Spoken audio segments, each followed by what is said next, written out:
My name is Jules Schulman, and I am joined by Grandmaster Fabiano Caruana to figure out how well you and Hikaru know each other. Oh, okay. So I have questions for you. So how many subscribers on YouTube and followers on Twitch does Hikaru have combined? I saw something recently that he got 2 million on Twitch, so I saw the announcement somewhere. So going 2 million Twitch and 2.5 YouTube, I'll say 4.5 million total. Wow, I think that's exactly correct. Yeah. Actually, I don't check his channel, but I just remember seeing the announcement like 2 days ago or something. So some luck there. How many times has Fabiano won the US championship? Okay, so Fabiano, he didn't win in 2020, so at least there's no asterisk. He's won it 4 times. 4 times he's won the US championship. Correct. When is Hikaru's birthday? Oh, when is his birthday?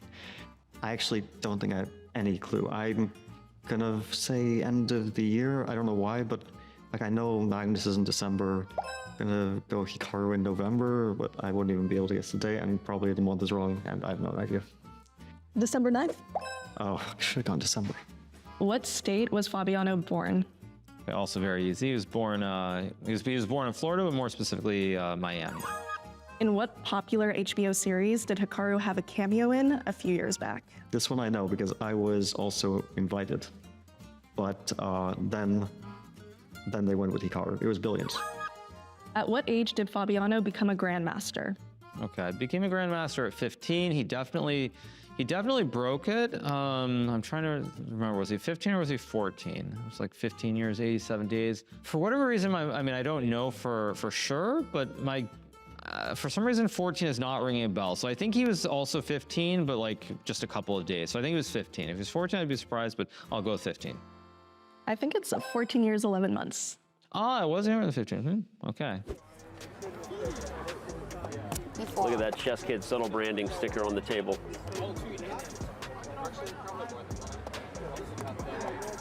I forgot. Danny played this against me, and he won, so I'm sure you're in good hands. Yep. I think it was an accident. I think I blacked out for those first 2 games.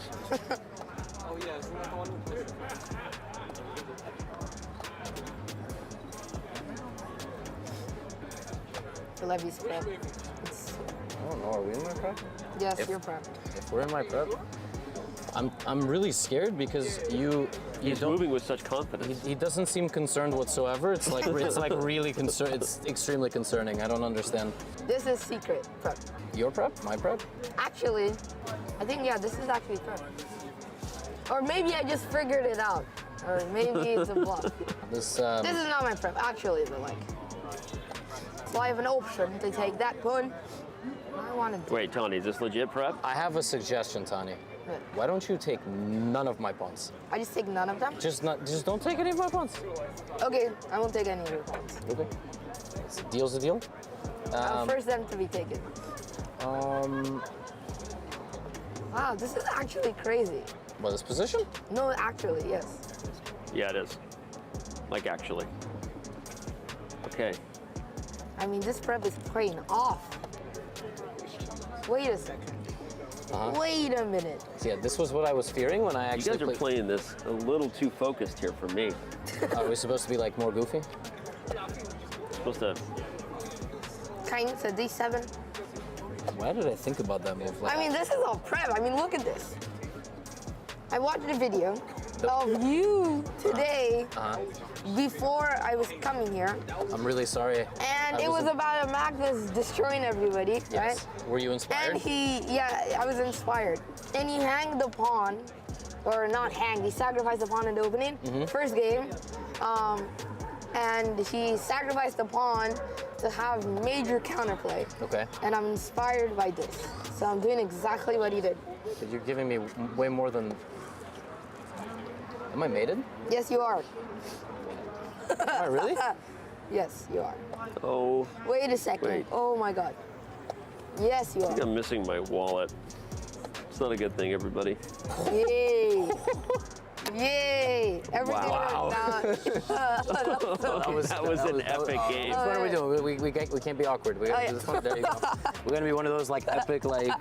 Oh my gosh. So Gukesh, this is freestyle position 122. Yeah, I'll just repeat. Rook h1, king g1, bishop f1, bishop e1, Correct. knight d1, knight d1, rook c1, queen b1, knight a1, Correct. Very good. c4, E5, knight b3, F6, d4. D4, Yeah, Bishop G6, e4, I'm not liking my position. It's only 3 moves in. Good job. Bishop E7. h4, Oh boy, aggressive. Yeah, this is no good. H5, knight e3, knight E3, D6. you said d6, yeah? Yeah, D6. I'm getting crushed. c5, E takes D4, bishop c4, Bishop F7, knight f5, This is not looking good. Bishop F8,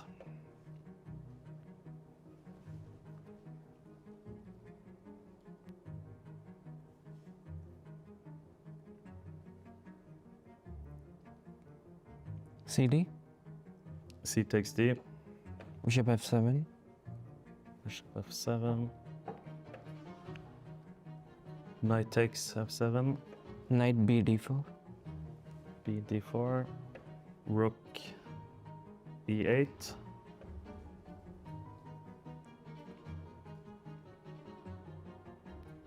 rook h3, this is not easy, down on the clock as well. Knight B6, rook g3, Queen D8. bishop c3. What is the time? I have 2 minutes, you have 3 minutes, 48 seconds. So you're crushing it on the clock as well. Knight E5, a4, Queen D7, a5, Knight C8. Look at my pieces. This is back rank chess. rook d1, King H7, knight e2, G6, knight e3, Bishop H6. f4, Oh boy. Knight G4, knight g4, H G4,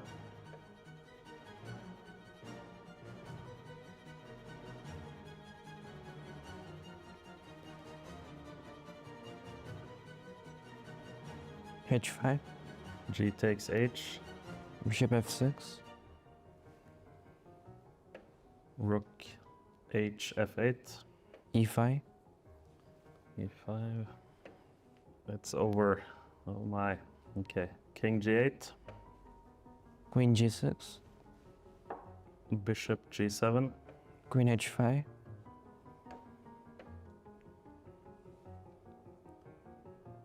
I resign. Well played. Yeah. Incredible. thank you. This is the final position. Yeah. We're here with Grandmaster Arjun Erigaisi, and we wanted to see one of your best and quickest freestyle games of all time. So take it away. Show us what you have. Yeah, this is my game from Paris against Jan. I remember we were discussing quite some ideas and we decided on like b3, c4, trying to open up the queen and bishop diagonals. So I started with c4 and he did symmetry to here and I went for d4. So here like d5 was one of the options, like to try to do this, but in the game he took, and to be honest I was already a bit happy to see this because my queen is active and also it's no longer symmetry and I was in a must-win situation, so yeah, I didn't want that. And at this point he went knight f6, and Did you have this position prepared in the preparation time that you had before the game? I don't remember too well, but if I remember correctly, we did not look at this. And I went for knight e3. And actually, I was surprised to see that he went knight c6. And yeah, this, in my opinion, is not a good move because it blocks the queen. And this means like he'll have a tough time getting his queen into the game. I put my queen on d2. He went e6. This is like against some potential knight f ideas, and in general, it's good to put your pawn here where there's a knight like 2 squares away because it controls the knight. And I developed my knight. I think this is perfect position in a must-win situation like Arjun Erigaisi finds himself in. This is full of tension. It looks like full of potential. I guess I could also have played bishop b2, but I didn't want to allow bishop e5, offering a trade. So I first went knight f3.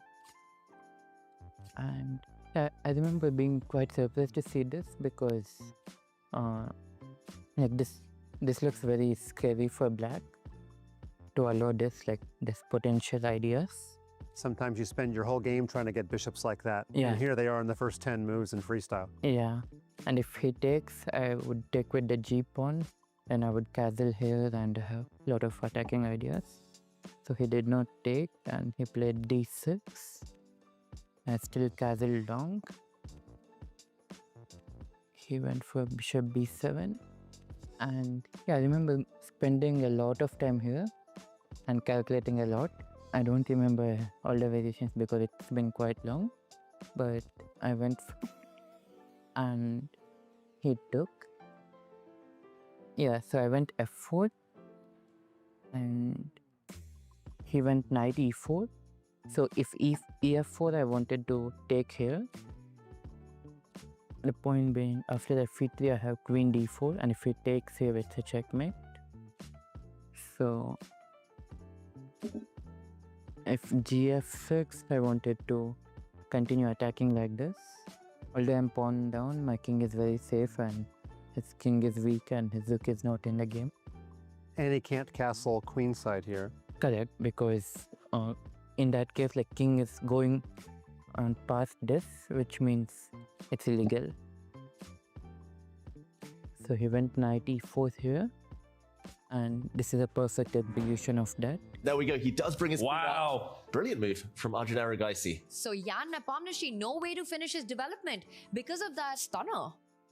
And this is in the air now, and also queen f8, king f8, rook d8, king e7, and taking that cake is an idea. And he pushed g6, so clearing back rank, and now rook d8 is a threat, but like he's simply too underdeveloped and all my pieces are good, and by this point like a lot of moves were already winning. But I think I was quite clinical with my technique. I put my queen here, knight g4 is in the airs, so he went h5, and I remember I was considering f5 ideas, but in the end I just took. I kept it simple. He went bishop c6, and yeah, like a lot of moves as winning. I just took and put my rook here, basically bringing the last piece into the game. And he defended f7, I took h7, I went with d8. He took, I took, he went here. And I came back here, attacking this. He put the bishop here, blocking it, because if king g8 I have queen e8. And again, like I said, there are many moves winning, but I think this is quite beautiful. I took rook f5, I took here, I took here, and he has to take. I pushed e3. If he goes back, queen e8 is a mate. If he comes here, queen f6 is a mate. So he had to block like this. I took, and he went king g8, queen g5, and he resigned because next he'll have to go here, this, and in the queen e7 or queen g8 is checkmate. Very harmonious use of queen and bishop. Now, we selected this as your best game. You also thought we might pick this game. Does that make this your best freestyle game ever? Yeah, I would go with this one. I haven't played a lot, especially with the classical time control, but amongst the ones that I played, this clearly stands out. It was a fearsome attack. Thank you, Arjun Erigaisi. Thank you.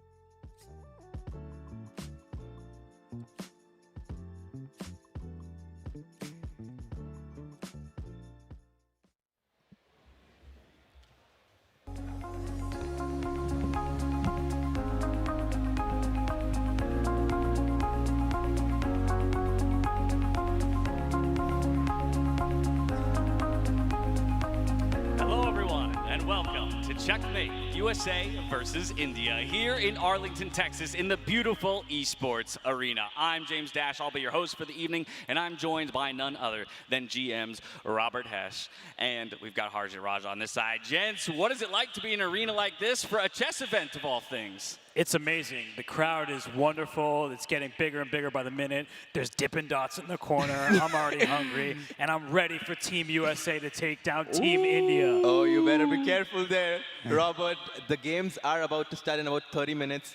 It might be a quick one if India sweeps USA 3-0. Already throwing some predictions out there. I see, yes, the smell of popcorn is in the air. You can see the arena is filling up behind us with an incredible live audience, an innovative take on what is to be maybe the future of competitive chess, and we couldn't be happier to be bringing it to you here from Arlington. Now, before we get too deep into the brass tacks of things and talk through all the matchups, I would like to take a moment to thank all of our incredible partners who have helped bring this event to life. Firstly, Hari Raghavan and Black Diary Investments. They are a Toronto-based family office that has been investing in growing businesses and great businesses since 2018. They are a humble group of people passionate about investment in great businesses and exceptional people. And at Black Diary, they don't just buy companies, they build legacies. And chess is their newest venture. We could not be happier to have them with us. Next up is Single Key. Single Key helps landlords and tenants take the risk out of renting. They offer industry-leading tenant screening and a rent guarantee program that protects landlords if tenants stop paying rent. And Single Key also helps renters get approved for a lease by acting as a guarantor, and then helps them build credit by reporting their rent payments to the credit bureau. And finally, we have Stride, the regulated digital platform that's democratizing sports private equity. For the first time, both individuals and institutions can access exclusive opportunities in professional teams, leagues, and the entire sports ecosystem that powers billions in global revenue. That, of course, though, brings us to this incredible event. That's how we get to be in a venue like this and invite 10 of the most exciting players from 2 of the big powerhouses when it comes to countries in the chess world. And that's where I want to start. That tonight, these 10 players are playing on behalf of their country. So maybe I'll start with you, Harjit. India, USA, there's already been talk about, who are the big powerhouses in chess, and are these the 2 countries that are kind of leading the charge? And, what is it like to be stepping on stage to represent your entire nation? I mean, James, this is such a big stage for both the countries. I mean, when I was young, I've already, I had the privilege of playing for India in the Asian and World Youth events, but this is chess at a different stage. We have almost 1,000 people watching. And as you were saying, India and the USA are probably 2 of the biggest powerhouses in chess right now. We have Gukesh, who's a world champion at the age of 18. We have Arjun Erigaisi. I mean, he's a silent killer, as I like to call him. Then we have Divya. She's so dynamic. She just won the World Cup. She had a fantastic performance at the Grand Swiss. We have the very talented Ethan Was, 15 years of age. Woo! I mean, I just learned to ride a bicycle, learn how to ride a bicycle at that age. And then my very good friend Sagar, who kind of completes the team with experience, and then also in the US team. I mean, I'll let Robert talk a bit about his team, but I feel great about the chances of the Indian team, and I'm super excited to see what's going to happen. All right, feeling good on this end, but talk to me about, the idea of representing a country and to do it in kind of a new and innovative format where there's going to be a lot of brand new things thrown at them. So it's not just representing your country, it's while also interacting with all these new elements that we're going to shove in there.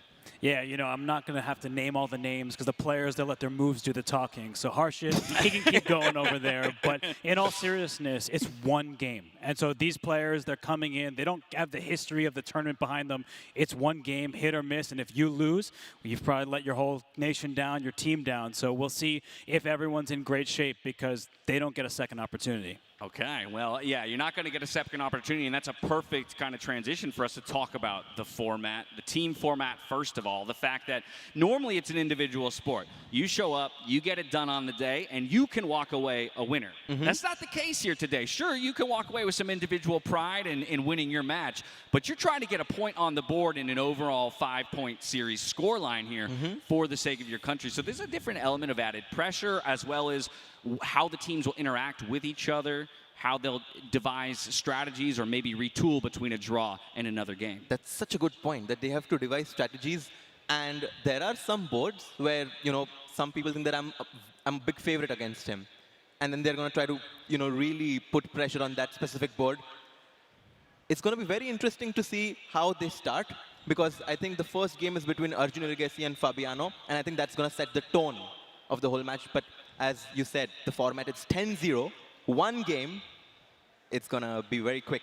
Yeah, no, I like where your head's at. And actually, I got a little bit ahead of myself, already talking about playing in the team format. We were talking about playing on behalf of your country earlier. We were lucky enough to get a word from some of the players just yesterday on what it means to them to be playing on behalf of their country. Take a look.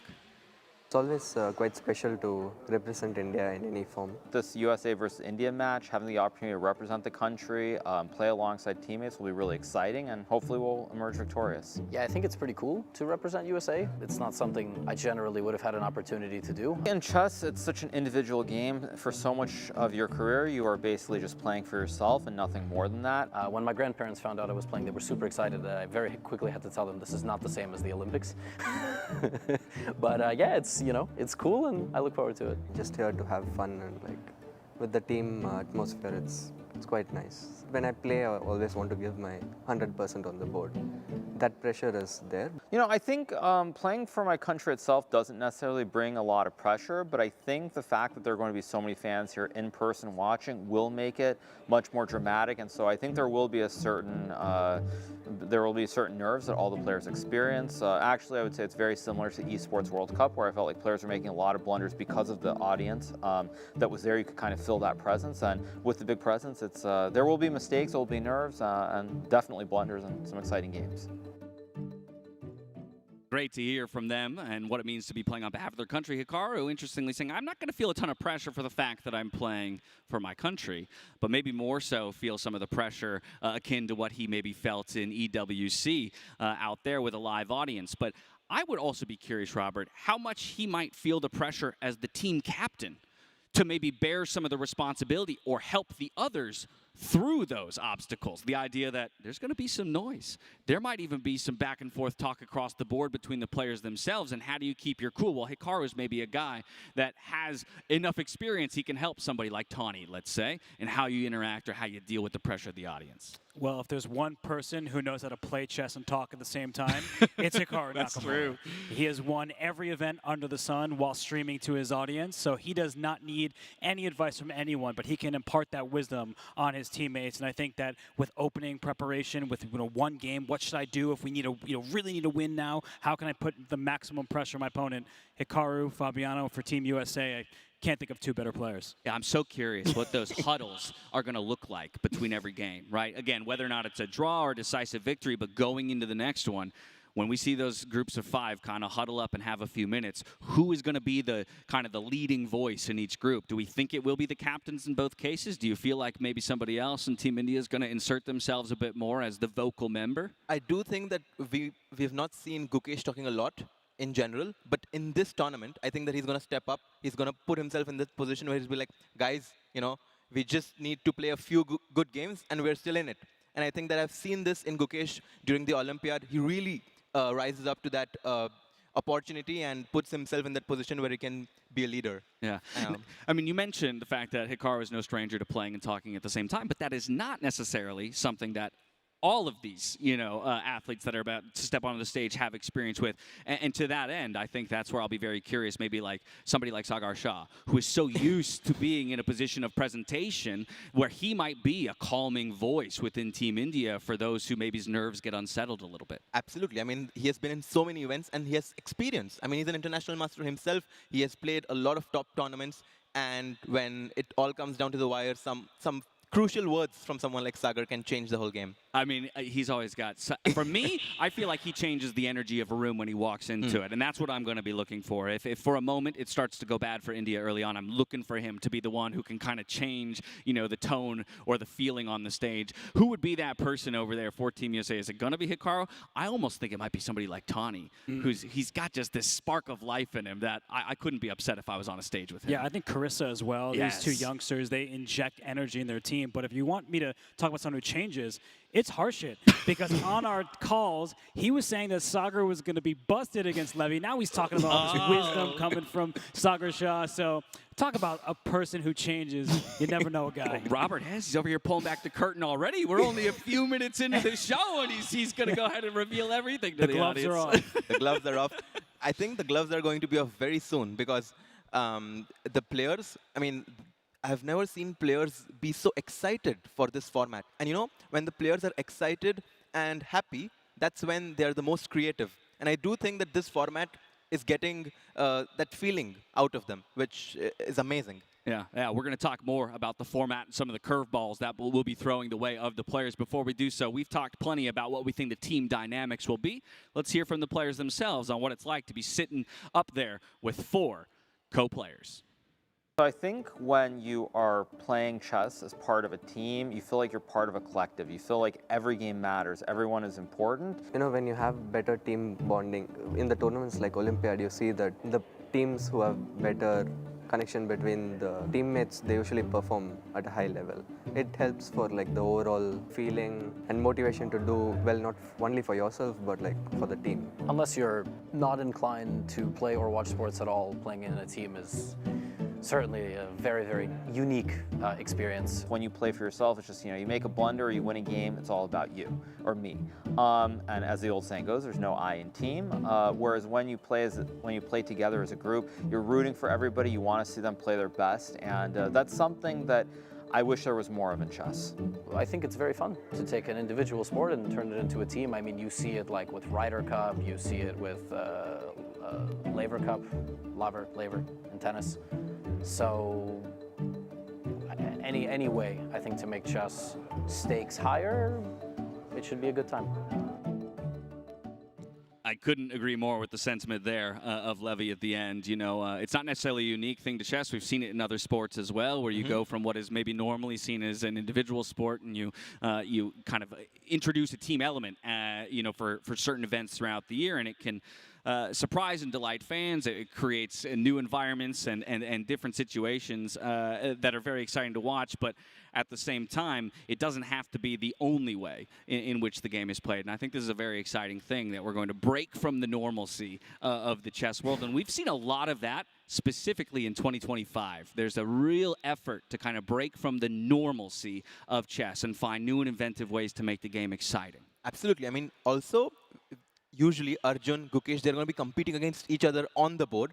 This time around, they're playing in the same team together, so they have to be rooting for each other. And that's also a different dynamic that the spectators and fans across the world get to watch. Me personally, I'm super excited to see how these players are going to, devise strategies and be like, Arjun, I know you're really good, but I think in this game you should be solid. Or, in this game you should be aggressive. And we can see these top talents in the world discuss ideas, and it'll be very interesting to see. Yeah, peeking over the shoulder there during those huddles is going to be real interesting. I'll now transition to you, Robert, on it's not just the element of team play that we're throwing at them today. There's a whole switch up in format and the way that the games are going to be conducted on the stage. There will be 5 games between each of our set pairings. They will first start in a 10-10 style or time-based game where you only get increment after you reach 1 minute on the clock, at which point you dip under 1 minute, you will get 1 second per move. But that's it. And aside from that, you have to play to checkmate. I think that's going to be the thing that really excites people about this event. Well, as a commentator, I love it, because sometimes it's very difficult to explain to the audience why someone resigned when they're up a night. They're up material, they're up in value. Why are they giving up? So I love that they have to play to checkmate. It also means that people may have surprise chances. And with the time control the way it is, 10 minutes is a base time. You only get bonus time when you get under a minute. It means you won't be able to build up all that time. You have to be really careful not to spend all your time early. Absolutely. You have to play to checkmate. Also, that means that you also have to play till bare kings. There is no draw for a rule. the players have to play, even if they have king, rook, 3 pawns, king, rook, 3 pawns, they'll have to play the game. Unless the special occasion happens where the arbiter thinks that it's completely drawn, the players look at each other, and then the arbiter can, the referee can make the decision that, you know, this game is going to end in a draw. And the good news is, if there is a draw, that doesn't mean that we end right there. We're going to make the players take a couple minutes and then step back to center stage. The time gets reduced from 10-10 down to 5-5. If we're still in a drawn position from there, we go down to 1-1. We're looking at bullet chess. Of course, again, that same increment rule applies across all 3 games. So you only get the 1 second added once you dip below 1 minute. If you go back above 1 minute, you no longer get that 1 second anymore. So again, we're really going to be putting the time pressure on these players. We're going to be putting the pressure on them to take the victory. There's a few other small things that we should throw out there. Illegal moves. Shall we talk about that? Because I think there's a standard when you're at a normal chess tournament. Illegal move, maybe you're flagging an arbiter. Hey, illegal move, it either gets reset or there's some kind of a penalty. Here, it's a little different. Got to catch it. You You got to gotta be catch vigilant. You can't just rely on anybody else. That you have to be on the lookout. If an illegal move happens, you got to make the claim. You got to make the claim. There's a button on stage that each player has the ability to hit to stop the clocks and make that claim to the referee, whether it be about an illegal move. But there's another way that they can deal with an illegal move. Yeah, I mean, let's talk about that. If you make an illegal move that helps me, I'm just going to continue the game. I mean, let's say, for example, you make an illegal move that allows me to capture your piece for free. I'm going to be like, no, I don't want to claim. I'm just going to capture a piece and let the game continue, which is really nice. So with that, that means your king could be in check. You could make a move that doesn't get your king out of check or protect the king from check, and now I chop the king on the next move. That will be allowed in this tournament, just to get that out there very explicitly for everybody at home. But is that already going to change your mindset? If I was to send you up on stage now, knowing that that's the way the game is going to be played, how are you already workshopping and thinking about how you approach it differently? Yeah, it's a good question because so much of this is different. It's so novel that, you know, we haven't even discussed every element of it. But if I have to make the claim or if we make a draw, I can't repeat the same first move with the white pieces. True. That means that I'm always going to have a backup plan. I need to store information as quickly as possible. I need to consult my teammates. I like that you dropped that little nugget in there, the fact that in a drawn position, within every individual matchup, so we're going to start the day with Fabiano versus Arjun. We'll talk more about the matchup specifically later, but as an example, let's say that they draw in the first game of the day. What Robert just said is true. When they step back out for the 5-5, the player with the white pieces cannot use the first move from the previous game. They must use a different opening move. So at the very least, if you go to 1-1, we're going to see 3 different and unique openings in any individual pairing. Absolutely. I mean, and that's the thing, it's so difficult to prepare because you don't know. I mean, if I'm playing with the black pieces, by the way, all the Indian players are going to get the black pieces because they're playing an away game. So the US team has the home court advantage. Yeah, next time around, it'll go the other way. It'll be it will switch. But right now, all the Indian players starting with the black pieces, which means that they have to prepare for everything. They have to be ready for everything. And I think this is nice because you basically come to the game, you don't know what's going to happen. And that intuition, you know, many players were talking about this word, intuition. What this means is that with such a small time control, you just have to rely on what your gut feeling and go with it. Yeah, so obviously we have talked a lot about all the different curveballs that we'll be throwing at these players. Why don't we hear from them on what it's like to be stepping into an arena with so many unknowns? If anything, I have to like rewire my brain to play the game when I'm losing or winning. You know, like, you might have 30 seconds on the clock and your opponent has a minute. Usually just resign in that circumstance because obviously the person with 30 seconds is going to win. But here you have to play till checkmate. So you got to be locked in. You never know what you can accidentally do with your physical hand. And when the stakes are high and when the championship is right there. So yeah, I just have to remind myself not to resign, not to relax too early. It's fun for the audience to see because, like, for example, in other sports, you don't just resign, yeah? In chess, it's like a common thing, so it's fun, and it'll be a bit funny to watch some people just suffer till the very end. I think in chess, one of the big drawbacks is there's so much of a focus on the professional side of things and, you know, resigning games ending perhaps in repetitions. And I think when you have that happening for the casual fan, it can be a little bit confusing. Of course, we have computer programs that will give you a numerical evaluation of the position. But I think that for someone who's a complete beginner, probably the few basics that they will know are things like checkmate with king and queen versus king, or king and rook versus king. And when you see games being played out, I think that helps the audience understand it much better. So I actually really like that. It doesn't change anything strategy-wise for me. The only difference perhaps is that if I get a completely winning position, maybe I'll try to simplify it into one of those very, very basic standard checkmates that everyone has seen before. I'm personally very glad that we'll be seeing games played all through the end game. And I also love that smile and the giddiness out of Gukesh saying, I can't wait to see some players suffer coming down this stretch. But either way, with all of these new rules and with kind of what it means in terms of the clock, the claim button, and things like that, it put the onus on us to come up with a brand new timekeeping piece specifically crafted for this event. So it's a great opportunity for me to talk about another one of our incredible partners in Tag Heuer. As the official timekeeper, Tag Heuer brings its legacy of innovation and accuracy to the world of chess, enhancing the experience for players and fans alike. Now, timekeeping is integral to chess, with the evolution of chess clocks tied back to the 1960s and 70s, when Heuer, now Tag Heuer, wasn't just involved in motorsports. The brand also crafted and created a beautifully designed chess clock called the Chess Master. Now, the Chess Master represents a tangible link between Tag Heuer's past and present, demonstrating a long-standing appreciation for activities that demand precision, strategy, and mental focus. This partnership is a continuation of their legacy within the chess world, and we could not be happier to have them as a partner here at this event.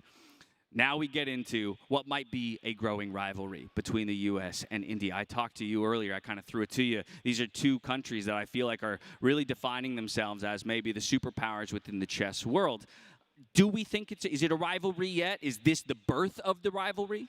This is the birth of the rivalry, and I think that the result of this match is going to kind of set the tune towards how big the rivalry will be. Because it's, as I said, I mean, it's 5 games, and if one of the teams gets off to a hard start, it's probably going to be India. No. It's possible that, you know, I mean, whoever gets to 3 points first wins the match, right? That's the format. 5 players, 5 games, whoever gets 3 points first as a team wins. That's simple as that. But so often in chess, we're looking at individual rivalries, right? We're thinking of individuals throughout history who kind of have defined the game at the highest level. But now we're inserting a bit more of that nationalism, the country element to it. Do you similarly believe that this is the beginning of the rivalry and that the tone will be set here? Is it a rivalry that already exists? Where are you on that timeline, on that spectrum? It's funny because my tone was about to shift. I was about to show respect. And there is so much respect between these players. But they've recently won Olympiads. India, they had the double gold in the latest Olympiad. Team USA has won the gold medal in recent Olympiads as well. So this is a budding rivalry in the sense that both nations have tremendous players, and it's not very often that you see them go head-to-head like this in a team format. It's very rare outside of an Olympiad, and so I think it could be the start of an excellent rivalry with respect, but maybe with some animosity, right, Harshit? all best rivalries have a little bit of animosity behind them with tons of respect. Well, we think it might be the birth of a beautiful rivalry between these two countries. Let's see what the players think. I mean, US has always been a superpower, but I guess the last few years, I mean, India has also risen. Like, I guess by now, India and US seem to be the two biggest superpowers in chess. And yeah, a lot of strong players, a lot of players at the top competing constantly against each other. It's only going to grow further, right? It's a level matchup.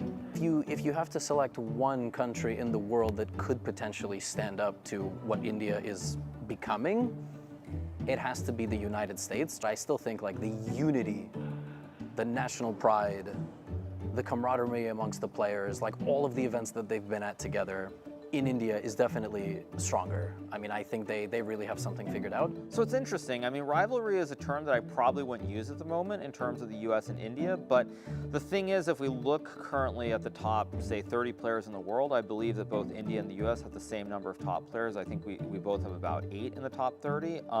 So it's very clear that at the moment, the US and India are the future of chess, I would say, and it's going to be really exciting. I think this is sort of maybe the start of the rivalry. As I said, we don't traditionally have a rivalry yet, but I think if you go forward, you look at the next 5-10 years, it's very likely that the two nations will dominate this game. So I'm really excited, and I hope there are going to be more matches like this. I'm right there with you, Hikaru. Hopefully more matches like this, but we got to get through the one that we have in front of us today. And so I'm going to throw it right back to another video where we talked to a number of these players about their personal mindset and the preparation coming into an event like this. Take a look.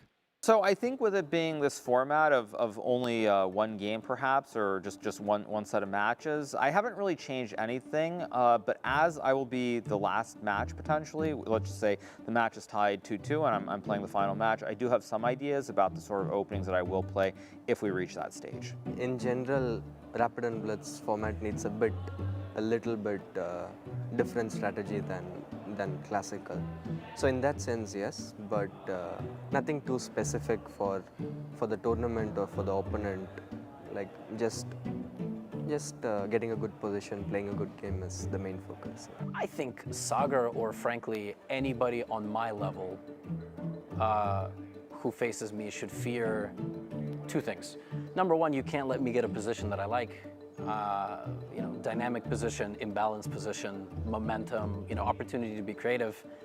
And he should really hope that I show up nervous and ready to do what I usually do, which is get into my own head in some way. But when I'm not nervous and when I'm like feeling good, yeah, I'm a problem. So we'll see which Gotham shows up and appears throughout the game. Oftentimes, you win the game, you go back to your room, you celebrate on your own or with one or two other people, and it feels very empty in some ways. You kind of wish there were more respect or there were more appreciation of what you're doing, and so the fact that there will be so many fans here, like, I'm going to love it. I think I'll be one of the players who thrives off of it. I don't know how everyone else will react, but I expect to perform very well. I think most people would suspect that Hikaru will be maybe the most calm, cool, and collected and able to deal with any of the, you know, errant crowd noise and things like that. Interesting that Levy is talking about how important the lack of nerves might be to his success overall. But I think we should start talking through some of the matchups that we have in front of us. Let's start with the first one that we're going to kick things off with. It's a heavy-hitting matchup between Fabiano Caruana and Arjun Erigaisi. Yeah, that's already. I mean, we have two of these heavyweight matches that I like to call them. One of them being between Arjun and Fabi, and the other one being between Hikaru and Gukesh. In this matchup, I actually made a prediction before the event started, and my prediction was that Arjun, you know, with his dynamic prowess, should be able to bring India the full point, and that's why my prediction on this one is that Arjun will bring home the first point. Okay, there you have it already. The first prediction on the desk and waving the Indian flag, rightfully so. He's given it to Arjun, but Fabiano is coming off a massive victory just the other day. Is he riding the high of that momentum, or will maybe jet lag and exhaustion get the better of him? The less time, the better for Fabiano Caruana. Just ask Maxime Vachier-Lagrave what happened in Brazil. So my choice is easy. There is no question here. Team USA all the way. Bam, there you have it. All right, split decisions on the desk so far, but that means we got 4 more matchups to talk through. Let's go to number 2. This is going to be Ethan Voss up against Tani, of all people, 2 of our young prodigies in the chess world. I'll throw it to you first. When you look at these young guys, I mean, how do you see them matching up stylistically? Such a good question, and honestly, I don't see much trash talk here. They already seem like they're friends. They're both hyper-talented. Tani, historically, he likes some tactical flair, and for Ethan, you can see the maturity in his game. I mean, every single month, it feels like he's a changing player, but that's what we call evolution. I don't even know how to pick this one. So you're feeling it's a little bit more of a toss-up. Okay, What about over here? I actually just played Tani recently, and he defeated me, so I kind of got like a sour taste. So I'm hoping that Ethan avenges me, because I've never played Ethan, but I've seen some of his games. He's very good at calculation, and I think that an opportunity like this is amazing for him, where he can show the rest of the world, which have not heard of him, how strong he is. Okay, so from here we go to. Oh, did you want to make a prediction on it, or do you also feel like it's a bit more of a split? It's a split, because I've never like played Ethan myself, so it's going to be a close match. It's going to come down the wire in this one. Okay, from there, we're going to go to Carissa Yip and Divya Deshmukh. I mean, these 2 players right now are on fire in their careers. I mean, I think a lot of people are going to look at 2025 and say, wow, these 2 are just taking off like a rocket. I think it's clear in this one for me that Divya, I mean, she just became a grandmaster. I mean, in the whole Indian country, that we only have 4 grandmasters. Divya just became, being a female player, Divya won the World Cup. She drew against Gukesh with the black pieces in the Grand Swiss. I think this one is clear. This one should go to Divya. Giving the edge to Divya here, but then what does that mean for Carissa if it's an uphill battle? How does she overcome it? Yeah, she's going to have her hands full because Divya Deshmukh, the last time I commentated a rapid event with her, she wasn't even supposed to play in it, and then she won in Tata Steel in India. So I don't know if that makes me a good luck charm for her, but for Carissa, she is so tricky. We saw her playing for fun against Hikaru earlier. She was given a serious fight there. So just because Divya has previous successes doesn't mean that she'll be successful in this one game against Carissa. Fair enough. Anything can happen out there on this stage. From there, we're going to go to match number 4, and this is the battle of the YouTube subscribers. It's going to be Levy Rosman up against Sagar Shah. And now, if we were determining the result of the victory based on subscribers, Levy has an edge, but do you feel that's the case when it comes to the chess? I think it is, and I love Sagar Shah. He's an amazing person, but Levy's so much more active. I know Sagar's tried to get back in the game with some OTB tournaments, but Levy's playing all the time, streaming all the time, recording the videos, following the best chess, so Levy's a big favorite. To be honest, in this matchup, I actually predicted Levy to be a small favorite because he has played so much of these quick formats, right? Online, Blitz and Rapid, he has played a lot of games. But recently, I've seen Sagar prepare so much. He's so intense and serious about this match that I have a feeling that we might see a surprise. We might see Sagar pull off a small trick up his sleeve. We very well might, because I was watching some of Levy's content just the other day, and he was talking about how his strategy is a lack of prep. And if he doesn't know what he's going to do, then there's no way Sagar can know what he's going to do. But I don't know, that could come back to bite you in the game of chess. That brings us to what might be considered, probably is considered, the marquee matchup of the evening, our 5th and final one, between the world champion in Gukesh and the world number 2 in Hikaru Nakamura. I think many of us are hoping that that game will be a decider. You mentioned earlier, there's a possibility that the series itself is already decided at that point, but either way, both of these competitors do not want to lose. So how do you look at that matchup? I really hope that when we get to this match, we have the score of 2-2 because it's going to be so much pressure on both of these players. It'll be fun as a spectator to have that, but I think that Hikaru Nakamura, when it comes to quick chess, it's really hard to root against whoever he's playing against. So I think in this one, I'm actually going to predict Hikaru to win against Gukesh. It is, of course, faster time controls. Typically, people will look to say that that suits Hikaru over a player like Gukesh in the longer classical form. So do you as well feel that this is Hikaru's place to make a statement against the world champion? I was going to use that exact word, a statement game, because Hikaru wants to play in the candidates, maybe try to qualify for the world championship if he can get out of that on the top. So this is a statement game, but I think it's also a statement for Gukesh. People are criticizing him for reasons outside of his control. He did have a bad Grand Swiss, but he's improving in the faster time controls. Yeah, it's an interesting idea that, who knows, this could be a precursor to an eventual world championship battle. I don't want to put too much into the universe, but, you know, if I got my way, that's what we would see. From here, we have to talk about the spectacle of the event. And again, how that's just another element for each of these players to come up against. The idea of having a live audience that we can hear the murmurs of just behind us. The fact that there will be these bright lights. And even the players themselves have permission to talk over the board to each other. So when you take all of that into consideration, how do you two, as chess players, kind of envision what that would be like to step out knowing that all of those different things can come your way? I mean, to be honest, when I first came inside this hall yesterday, I was like, I want to play myself at that stage. And you know, if this is the kind of inspiration I'm getting, I can only imagine the little kids who come here watching all these players get. And I'm hoping that one day, one of the kids who's watching this gets the opportunity to be one of the players on the stage. That's the dream right there. And so, for us, it's amazing to be a part of the audience and the spectacle that these players are about to dive into. Let's hear from them, though, what they're thinking ahead of an over 1,000-person full arena. I think for me personally, I really do enjoy it. I think that when you have fans who are showing their appreciation of everything that you're doing, it means a lot to me. Now, some players are probably the opposite. They don't mind just playing their games, winning tournaments, and going forward. I'm curious myself because I've never played in this setting where, I've played in like tournaments where the playing hall is just so bad that like there is some external noise that just keeps bothering you. Like that I'm used to, but used to in a sense I've experienced, but like audience being free to like just scream whatever they want, I've not really experienced that before. So I'm curious myself. So it all depends on the perspective, but I definitely like it. I do think that, as I said before, when you look at chess, I think it's a little bit too boring as it is right now. I don't think it's a product that you can simply sell to the masses. So you need something more to it. And I think it's very important also to distinguish between the very serious professional events and events like this. I think they can both coexist side by side, and I hope that events like this will be more common. If I had to pick out one game when I was on tour where the audience definitely had an impact, it would be the game against Felix Lohberger, who is the Austrian Grandmaster.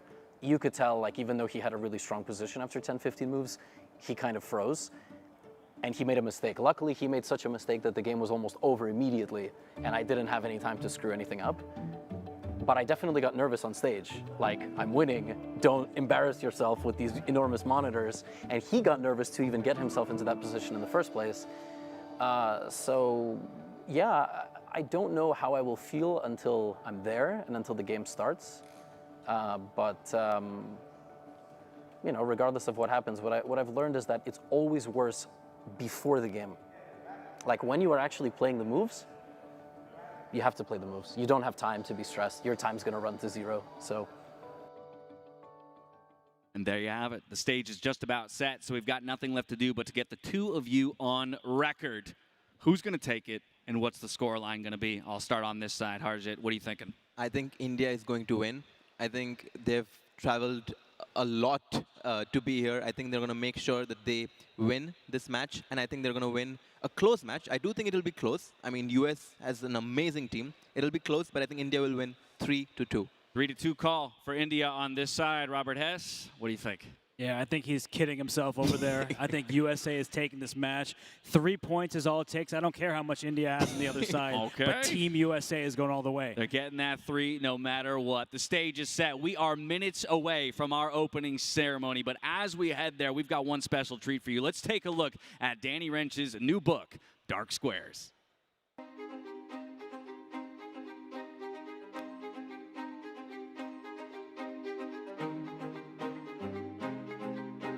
Many know the bright side of my chess story, that I was once one of the highest rated prodigies in the United States, and that I'm now Chief Chess Officer for Chess.com, a billion-dollar tech company and the world's largest online chess community. But there's a darker, less known side. I grew up in a cult and was taken away from my mother as a boy to pursue a divine purpose, to become a chess champion. Discovering that purpose would come at a steep cost, leaving wounds that would take decades to heal.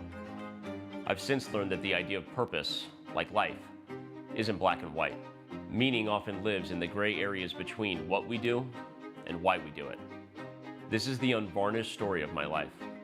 Growing up in a cult, rising as a chess prodigy, meeting my fearless wife, having my playing career abruptly end, and then nearly losing everything as I buried my pain in pills and alcohol. It's a story shaped by a cast of mentors and manipulators, fractured family and devoted love, navigating grief while finding renewal in a chess startup, and the most explosive cheating scandal in 1,400 years of chess. Like a chessboard, every life's journey has its light squares and its dark squares. Mine is no exception, and I'm excited to share it with you.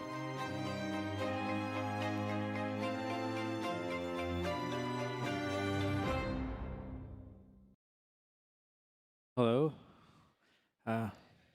Welcome, everyone. I'm happy to be here with Danny. How was the book signing? It was great. It was great to see fans out there. We sold out faster than we thought we would, so thank you to everybody for the support. And no, it went really well. I wanted to ask you this. We all know you as a charismatic, cool commentator, chess promoter, chess personality, and this is a very touching, close story of yours sharing with the fans. How did you feel about it when you were authoring the book? Yeah, I appreciate that. Good question.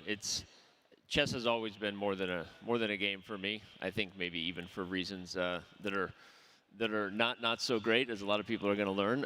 And so now, I guess, to take chess and this whole world and kind of connect everything that got me here, I think it means a lot. And connecting with the fans about something that is not just what's on the board, but off the board is what the book's about. So yeah. I don't think I've ever seen so many chess fans in one place like this. Excited for chess history being made. Yes. What do you think about the format? This is amazing. Danny? I love it. I mean, this is incredible. There are a lot of things about the format I love. I love the team chess.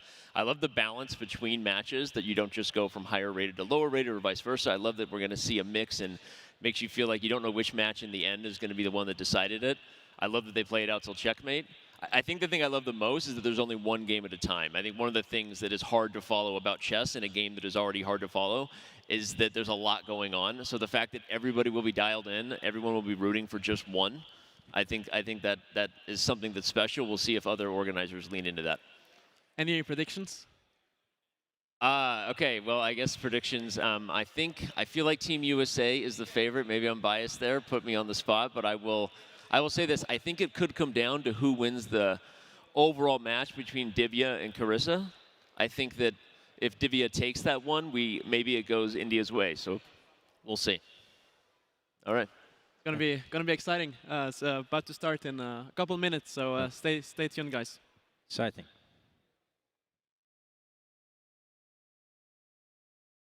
Two superpowers of chess collide in an electric showdown. When the clock runs down and you are under pressure, everything just freezes. There is nowhere to run or to hide. There are no options. This is more than a match. This is a battle. 5 rounds, a clash of titans, a 4-hour spectacle, 10 minutes to conquer, 5 minutes to beat, 1 minute to strike. Only one nation can survive. No escapes, no draws. Every board will be decisive. We will have checkmate.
Checkmate!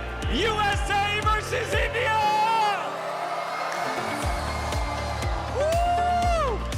That is a good feeling. Keep that energy up all night, y'all. My name is Dash, and I am joined by the incredible Jules here. We will be your event hosts for the evening. And Jules, it is such a pleasure to be sharing the stage with you tonight for this incredible event. Likewise, Dash. I am so excited to be here because tonight the players are going to represent their countries and fight across the board. That's exactly right. National pride is on the line tonight, but they will have to prove themselves completely in a new format with only one opportunity to shine. There are no second chances here. And to that end, we would like to thank the incredible Hari Raghavan. Hari Raghavan, where are you here? Could you stand up for us so we can give you a standing ovation, a little round of applause? I'm looking for him. Either way, we just want to thank you so much for helping us put this event on. It could not be possible without you. I don't know about you, Dash. I don't know about you guys, but I'm ready to see some chess. I'm ready to see some chess. Y'all ready to see some chess? All right, me too, me too. There is one more piece of business that we have to get through, though, and this piece of business concerns all of you here in the audience, okay? And I am responsible for letting you in the audience know that we want you to get loud at these events. We want you to cheer, shout, applaud. There is only one rule.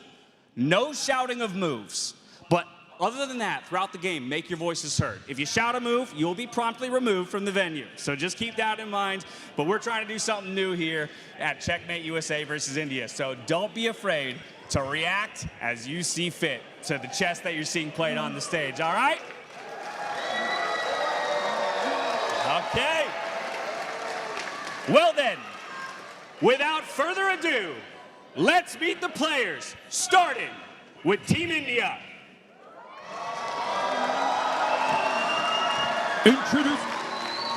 Introducing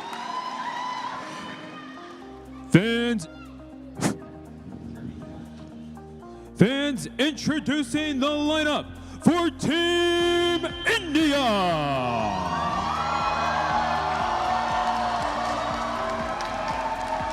One of the very few players to ever cross the 2,800 rating threshold, the number 4 in the world, Arjun Erigaisi.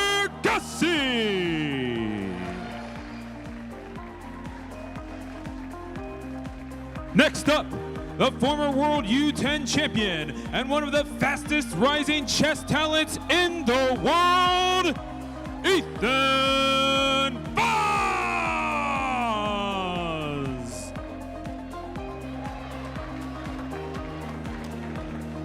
Next up, a recently crowned Grandmaster and the reigning Women's World Cup champion, Divya Deshmukh.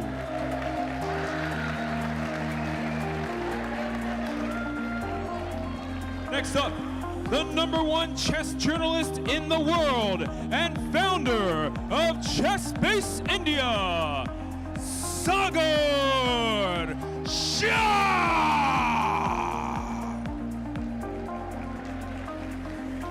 And finally, the current, reigning, and youngest ever chess world champion, Gukesh Gomaraju!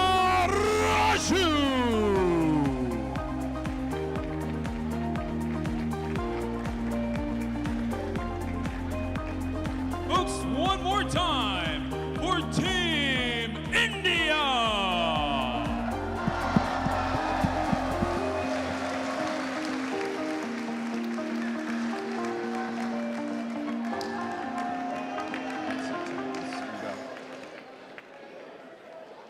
Next up, fighting on home soil, Team USA.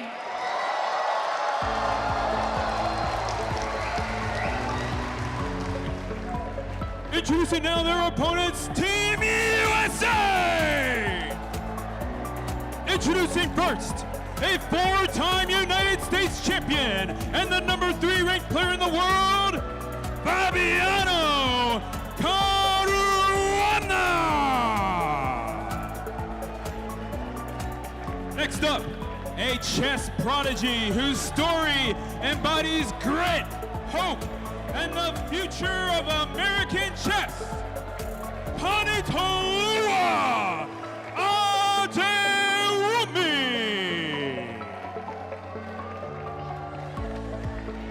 Next, the U.S. women's #1 and a 3-time United States champion, Carissa.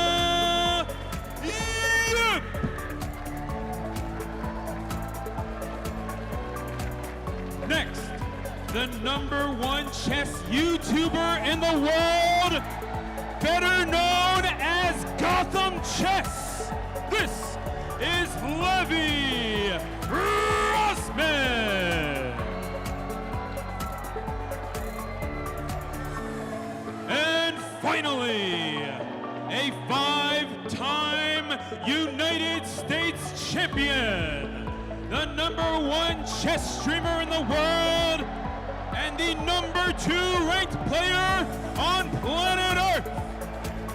He is Hikaru Nakamura!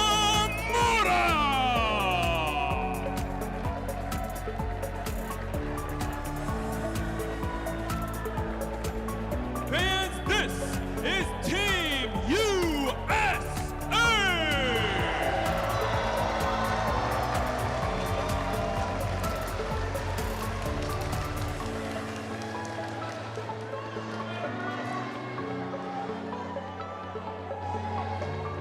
All right, y'all. It doesn't get better than that. It's Team India and Team USA.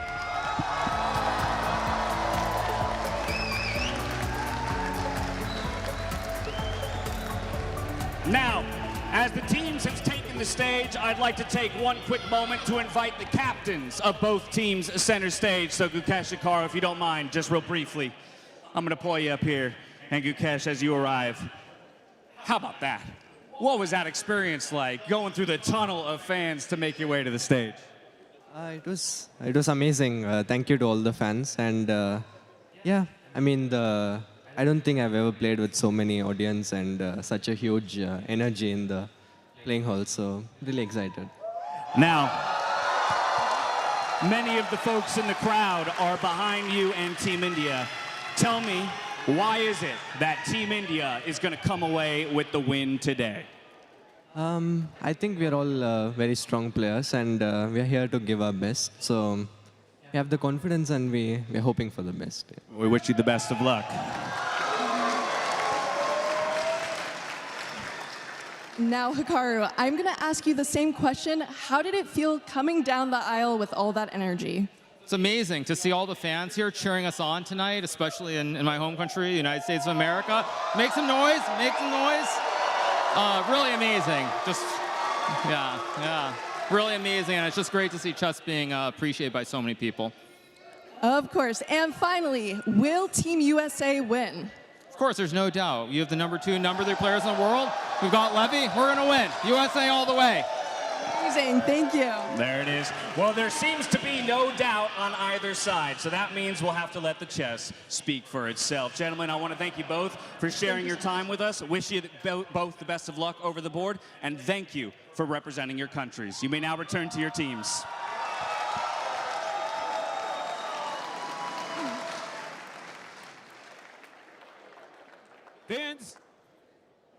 Fans, we ask at this time that you now please rise and remove your hats as we honor both the United States and India.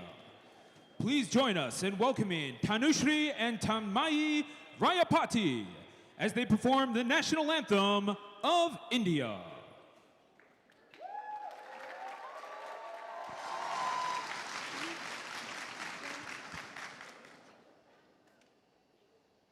जनगण मन अधिनायक जय हे भारत भाग्य विधाता पंजाब सिंध गुजरात मराठा द्राविड़ उत्कल बंगा विंध्य हिमाचल यमुना गंगा उच्चल जलधि तरंगा तव शुभ नामे जागे तव शुभ आशीष मागे गाहे तव जय गाता जनगण मंगलदायक जय हे भारत भाग्य विधाता जय हे जय हे जय हे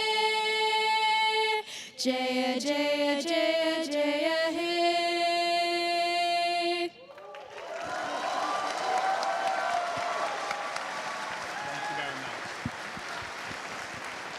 Fans, please remain standing and help us welcome to the stage lead vocalist from the band Haywire, Shauna Bonds, as she performs the national anthem of the United States of America.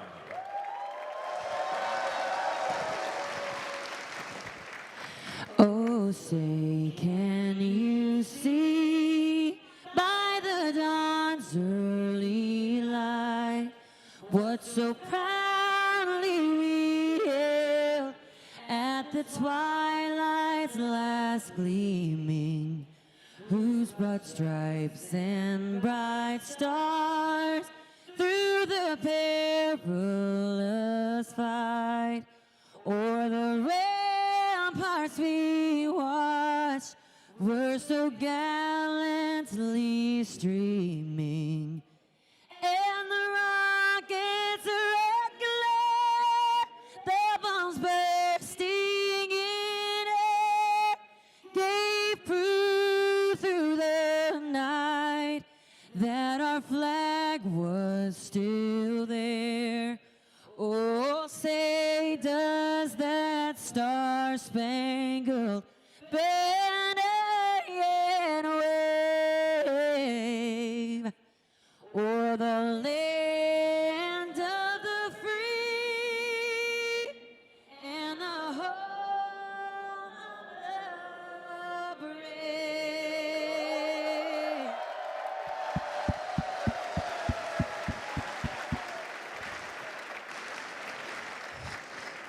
It is time for our first bout of the evening. So now to introduce your competitors for the first match of the night. For Team India, it's Arjun Erigaisi, and for Team USA, Fabiano Caruana.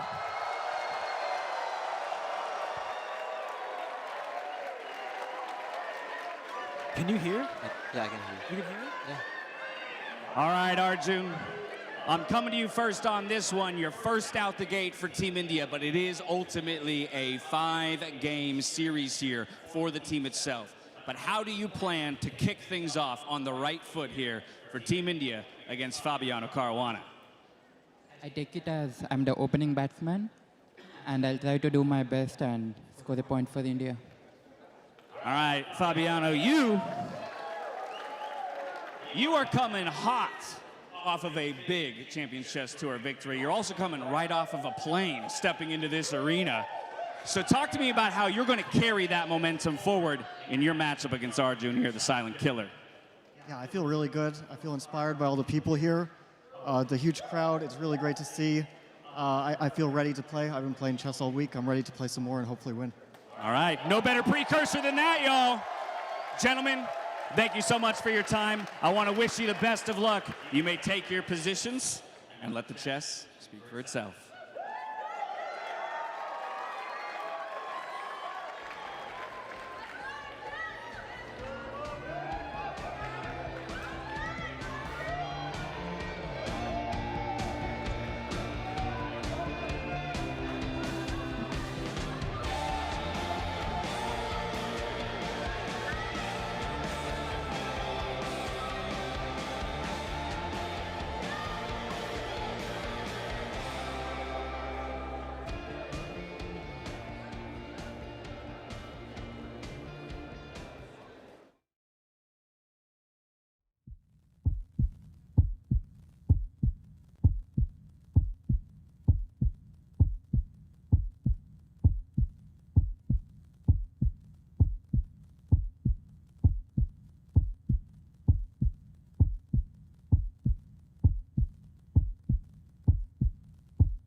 And we're off into game number one. Arjun Erigaisi taking on Fabiano Caruana. The tension has been building the entire day to this Harjit, and away we go. We're blitzing out moves here. It's 10-10. The games have started. They've already played like 7-8 moves. They've been blitzing out the moves, as you said. Look at the heart rate.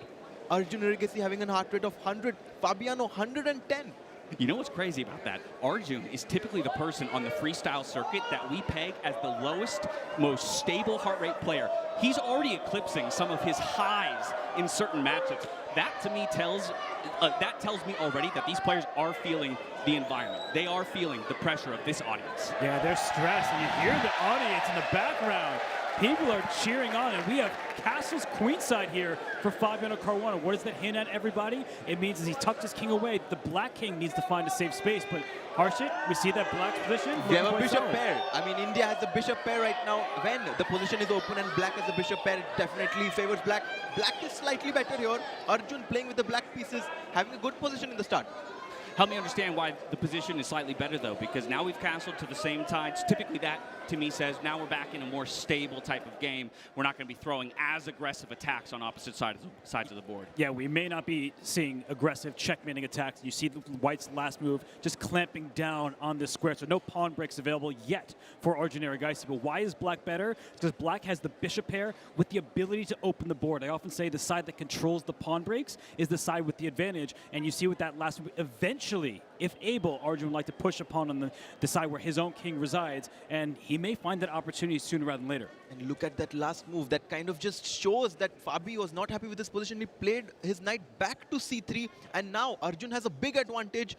This is great news for all the Indian fans. Yeah, a rarity that you would feel good about moving a piece and shuffling it back to the same spot that it just was. The queen will slide over there for Arjun to take the spot that was vacated by that pawn, because I was about to ask the question. Sometimes you create a spot of vulnerability for the king by moving that pawn right in front of it. Seems like he's found a way to stack some defensive pieces. Yeah, you push a pawn, you leave a square behind. And right now, Arjun Erigaisi, there is a huge threat that White just evaded. That queen move said, no, you're not going to win my queen for your bishop. But now we have a potential bishop trade, and the bishop pair is off an advantage of Harshit. If those bishops come off, maybe then Fabi can start breathing a sigh of relief. But the pawns on g2 on g3, they're doubled pawns. And as we talk about pawn structure, having this is definitely favorable for black.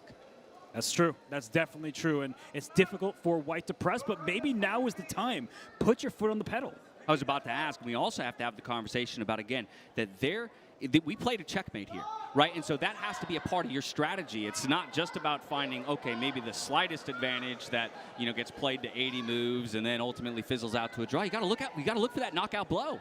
Exactly, and look at how the things have turned. The evaluation bar, which was really favoring black, is now favoring white. And this is the space of the game. It's just 4 minutes into the game, and the evaluation bar is swinging like a roller coaster. And that's why we can sometimes ignore the bar. The players don't have that evaluation bar. They're just trying to figure out the best moves. And you see them jockeying for position, and we hear just raucous crowd behind us. They are just not calming down, and that's great to hear. No, rightfully so. It's kind of interesting to see how little time has come off the clocks. Again, I wonder how much of that was nerves, that they just felt like they needed to move quicker than maybe they should have in a 10-10. We're not to the 5-5 or the 1-1 just yet. Did either of them move a bit too quick for themselves? I think they're all trying to adjust to the situation as well. There's so much nerves happening, so many people watching. But right now, Arjun should try to break c5 at some point. I need this break. I need some air in the position. Well, you push pawn, you leave a square behind. Dash, you asked that question before, like, can you really push pawns in front of your own king? That white knight will slink back, you know, up there and then forward. So that pawn on c6 where it currently sits, that's actually quite important. And that's why we see Arjun, he takes a step back because he wants a new point of entry. Eventually, he probably will bring his knight into the center. But now that the knight moved from d1, is it time to play c5 now? Will he go for it? Yeah, it's always important to pay attention to the nuances. And that knight that was on the first rank, it could hop forward into the queenside. Now may be the time. But Arjun, he has shown restraint. Maybe it's actually fear, and he brings his rook up first. So I'm not sure if he's going to feel comfortable pushing more pawns from his king. If anything, though, I will say he's gotten every single piece off the back rank. So he is trying to gobble up some space slowly but surely. But for the most part, we kind of have a line of scrimmage right there between the 4th and the 5th ranks. Who's going to be the first person? Is it still Arjun looking for that c5 push? Or when is the onus on Fabiano to look for a break of his own? I don't think Fabiano has a break. So I think that it's basically whether Arjun will break at some point and open the position. I think Fabi is kind of preparing himself for black playing this move pawn to c5. But look at the clocks. 8 minutes for Fabiano, 6 minutes, 58 seconds for Arjun. A nice time lead. But huge mistake there from Arjun Erigaisi, because previously White had no pawn breaks, but after the black f5 pawn became an e4 pawn, the rook on e6, that's staring into its own pawn. And now we hear the crowd, they're going crazy, and maybe they're rooting on Fabiano Caruana. I know it's going to be hard for you to hear us over them at this this point, but I think they're getting excited, and rightfully so. We're starting to see maybe what feels like the shoe is on the other foot. You talked about for so much of the game, it was about Arjun looking to make the move. He's got permission to be on the offensive, and now Fabiano might have found his opening to strike. Absolutely. I mean, there's so much tension happening in G4. Another pawn break by Fabiano, but the evaluation bar has dropped down to equality. Arjun is fighting his way back into the game. This is good news. This is a step in the right direction. A4. Great move, attacking the white queen. Yeah, that queen steps back in front of the white king. It's actually quite passive for the time being, but what Fabiano's trying to do is leap that knight forward. He already has a passed pawn. Watch out for that one. And if these rooks, they switch flanks all the way over to the king side, they may be able to infiltrate down a newly opened file. So both sides need to be careful. That c5 pawn break, it's not going to happen anytime soon. Fabiano has the easier position to play. He gets his wish. That knight will find itself located onto the g4 square. But let's talk about which trade each player wants, because I think this is the part of the game where players at my level can really struggle with how to advance forward. Identifying what are my strengths and weaknesses in the position as compared to my opponent, and then therefore which of my pieces am I willing to give up, and which do I need to hold on to, for dear life. Such a good question, because right now you see that black has a pawn chain in both directions, and a pawn chain is only as strong as its base pawn. Here that c6, white's forces are lining up to it, and if you ever make a push like b4 thinking you're getting on the attack, that could backfire, because then that lonely pawn on a4, I'm highlighting it for everybody at home, that could become a target, and I won't even call it long term, it could actually fall quite quickly. And Arjun Erigaisi has down to 5 minutes, 20 seconds. He's taking his time. He knows that this is a critical moment in the position. He needs to find a good plan. And I'm not too worried if he gets down to less than 2 minutes, because he's played so many bullet games online that I think that he's going to be very comfortable in making those quick moves. Gandivam, he better bring that bow and arrow. While it might be a slightly unusual position for him to be in, again, from my maybe more limited understanding of Arjun's history, any game that I've seen, he's typically the one who's moving faster and has way more of a bank built up when you get to that kind of middle and end games. Here he's still working with a clock disadvantage, but as you say, I think 5 minutes is still plenty for him to play a game and maybe another one after that. But Fabiano, I mean, as you said in the opening ceremony, he's so hot right now in rook at 7, which means that now white has a very important move. What happened? What are we looking for? The board is red. The board is red. Only move, and Fabiano Caruana finds it. Queen back to b1. It's hard to actually fully understand why it's the best move, but he's regrouping his pieces. That queen was lonely, and here it comes. Another now only it's move. called the triple on the Another c-file. only move. There's danger here. There's the legendary triple stack. Hikaru, team captain's very happy to see that right now. Look at Hikaru. He's peeking this game from behind, and he's very happy. He's very happy with his teammate. Queen to c2. Fabiano playing fantastic chess.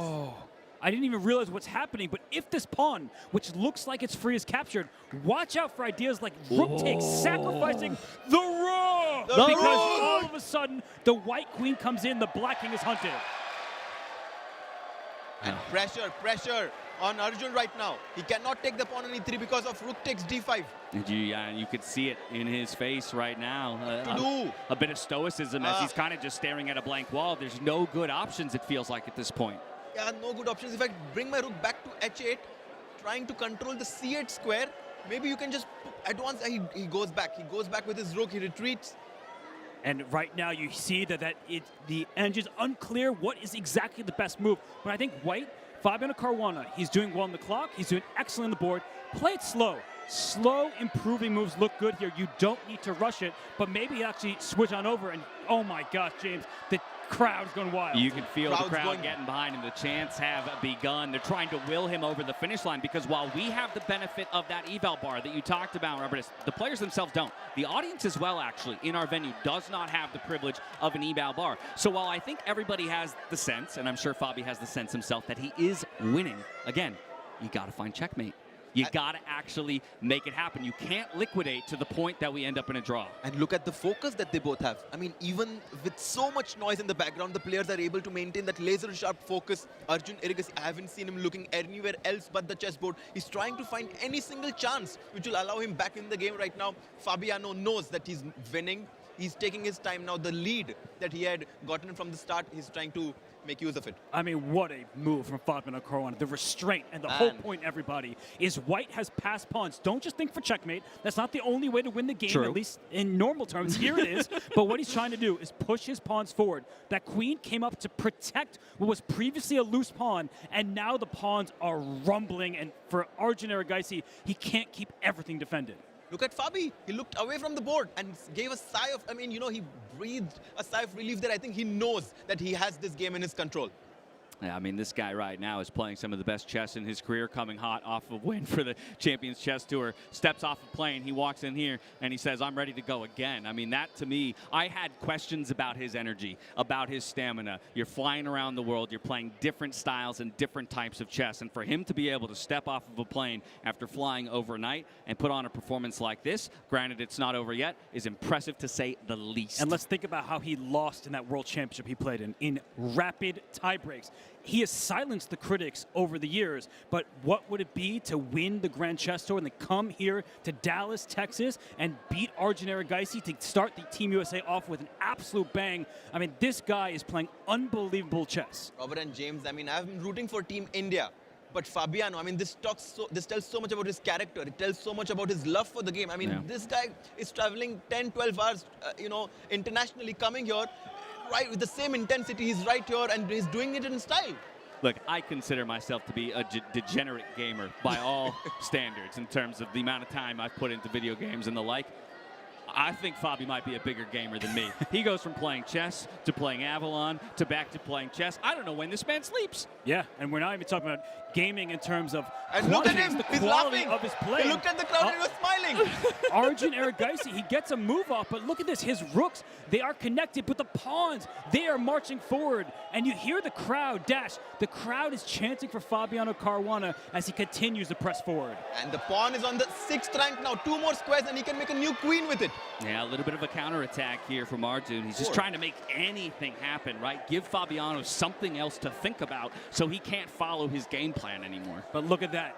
Fabiano is a safer king, so instead of trading queens, which was still objectively winning, he keeps the queens on the board. And this is a good attempt from Arjun Erigaisi. If Fabiano was down on the clock, maybe there'd be some danger with a newly opened file in front of his king.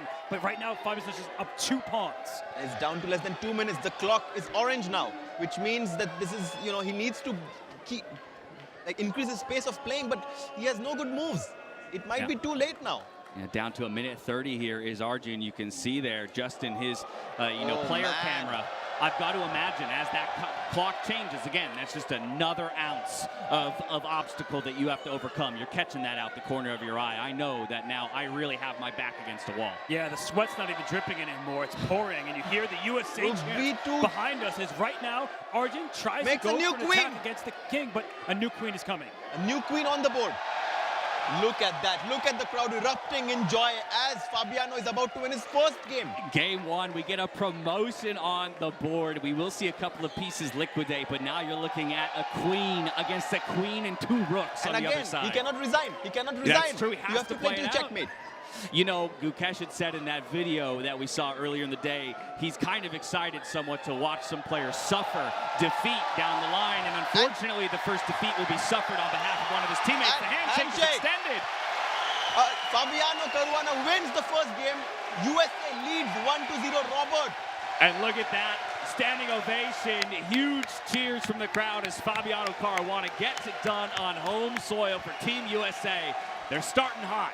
The crowd erupts, and that's a volcano to start from Fabiano Caruana. Look at the fans cheering for Team USA. Fabi is the champion that Team USA needed. Exactly right. He's going to help Team USA kick it off on the right foot. But let's talk about how he got it done as he goes back to celebrate and talk with his team about the coming matches. Jules, of course, pulling him to the center. It was a brilliant display there by Fabiano Caruana. Just give me one real recap on what it was that was the finisher for him or where it turned. Just was a beautiful stretch. He got his pawns going, but let's hear from Fabi himself. That's a great idea. Down to Jules. I was winning. The crowd knew I was winning, so I was really happy to hear all the noise. Well, thank you so much. We appreciate it. Congratulations again. Back to the desk for analysis. Wow, wow, wow. Well, there is so much to analyze in this game. Harshit, first and foremost, the opening stage, it was actually quite quiet. Where did you start feeling like it went wrong for Arjun? First and foremost, we don't have James in between us now. Oh, so it's time to just fight, both huh? of us, hey. Well, I mean, we No. can fight because Team USA is up 1-0. This seems like it's a nice time for me to get that ball rolling. But Harsh, in all seriousness, let's get into the X's and O's. Yeah. Where did you feel like things started to go wrong for Arjun Erigaisi?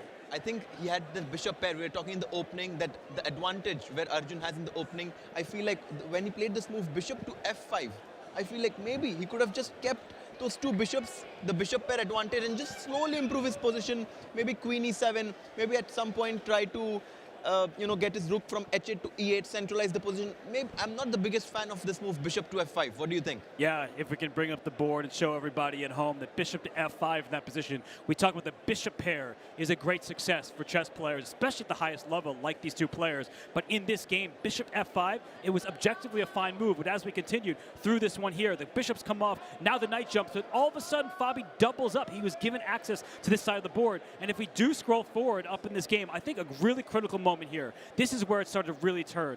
Rooks love open files. That's a weak point in White's position. But Harshit, after knight e4, the knights get traded. Black couldn't take with the d pawn. That's why that red screen is there. And then after it takes, g4 happened. The position broke open. Absolutely. The pawn on f5 was so crucial in stopping this pawn push, pawn to g4, because the black pawn took on e4 with f, and I think this was why Fabiano took the first point. Yeah, and I'll just scroll forward really quickly a little bit more because Fabi, he was in the driver's seat. That was clear. His knight leapt into the black position. Knight e5 puts pressure on the c6 pawn. Here, black had to find this move b4. That's almost impossible to find, especially without much time on the clock because rook takes e6. It gets very chaotic. We can't go into all those details, but in the game, after the trade, taking away from the center, getting ready to push those pawns, the queen reroutes and Harshit here, it was just beauty. Rook takes d5 was the critical threat.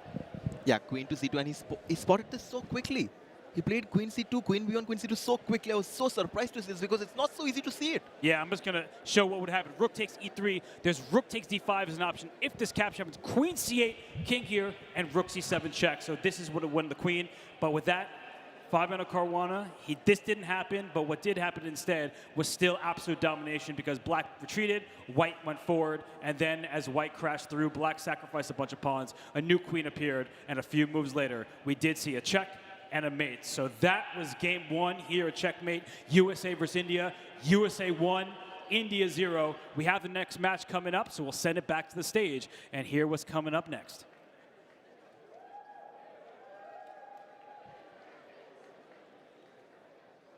How about that, y'all? Team USA, Fabiano Caruana.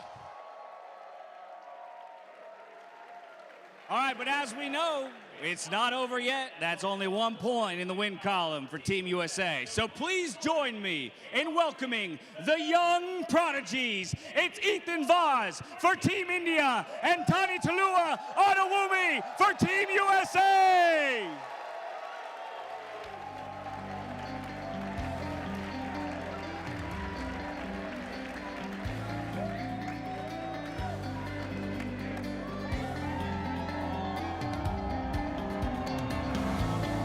Take a moment and drink that in, guys. These are the future stars. They're already stars, but they'll be brighter stars in the future. Ethan, Tani, you guys are the youngest competitors in the field. This is an event like nothing you've participated in before. I'll come to you first, Ethan. What has it been like for you to be on a team alongside some of these other chess legends and to be playing in front of this incredible and very loud crowd? Been a different experience. Like usually during tournaments we don't have so many spectators, so I'm happy to see so many people. And players like Gukesh and Arjun on my team, it's very amazing. And I'm hoping to do my best in this match. Wish you the best. Tani, same question to you. You've got the likes of Hikaru, Fabiano, we got Levy, Rosman, we've got Carissa Yip on your team. And then we've got these thousands of people and everybody at home who's waiting on bated breath for your match. How are you feeling about that match? What has this experience been like for you? This experience has been amazing. I'm really happy for my team and that Fabi won, Fabi, Hikaru, Levy, Carissa. And I'm just so grateful that all these people came here to watch all these matches. All righty. Well, I know you guys have some chess to play. So I want to wish you the best of luck. Take your positions, and we'll get to it. Let's enjoy!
World. And how about that? The heart rate's well up into the triple digits. You could kind of sense it in the way that they were answering those questions on stage. This is a big moment for both of these guys. This is a big moment. I mean, India did not have the best start, but Ethan has such a good opportunity to equalize the score for Team India. He has played a very solid opening with black. He wants to make sure that he equalizes, and then maybe he'll try to get some advantage. But right now, seems like a solid opening, right, Robert? Yeah, definitely a solid approach from both players right now. And Dash, I mean, you were up there on stage with them. I could sense their nerves, even in their answers. They're very humble, respectful youngsters, and their brightest chess is ahead of them. But this might be the brightest stage of their career, and I can see it even in their gameplay. Right now, it's very peaceful. But you had those creeping smiles behind both of their answers, right? And I think that's what excites me the most about these two guys, and the fact they get to play alongside of these other chess greats. Exactly. I mean, I'm sure for someone like Ethan Gukesh and Arjun has been his idol when he's growing up. Now he gets a chance to play alongside them. Not only that, he gets a chance to help that team win. Yes, in this position right now, Ethan Vaz playing perfect chess, as is Tani Adewumi. And right now, if I were playing Tani's position, he's looking at the Carlsbad structure. That's when these three pawns is one for white here. But you see that white often wants to push forward. Black has stopped that plan. The crowd is roaring, and I think right now for Tani, the knight should start its journey back to the king side, because that knight on c3, dominated by that pawn 3 squares away.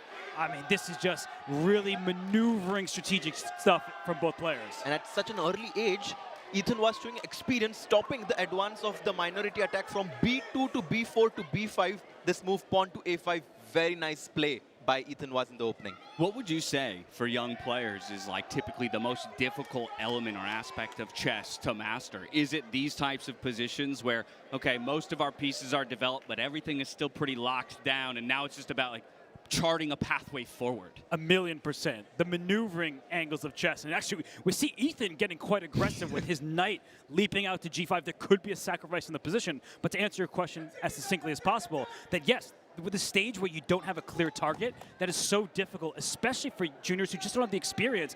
But these two are playing a great game thus far. But you could tell, Tani, he's pausing. He does finally bring that knight back, but he's always going to be on the lookout for some kind of sacrifice in front of his king. Absolutely. I mean, look at the way how Ethan has maneuvered his knight from f8 to e4 now. And he's trying to potentially play g5. I think g5. Maybe it's time to go. Oh. It's time to put the pressure. Ooh. Not yet, says Ethan. Brings another piece in the game.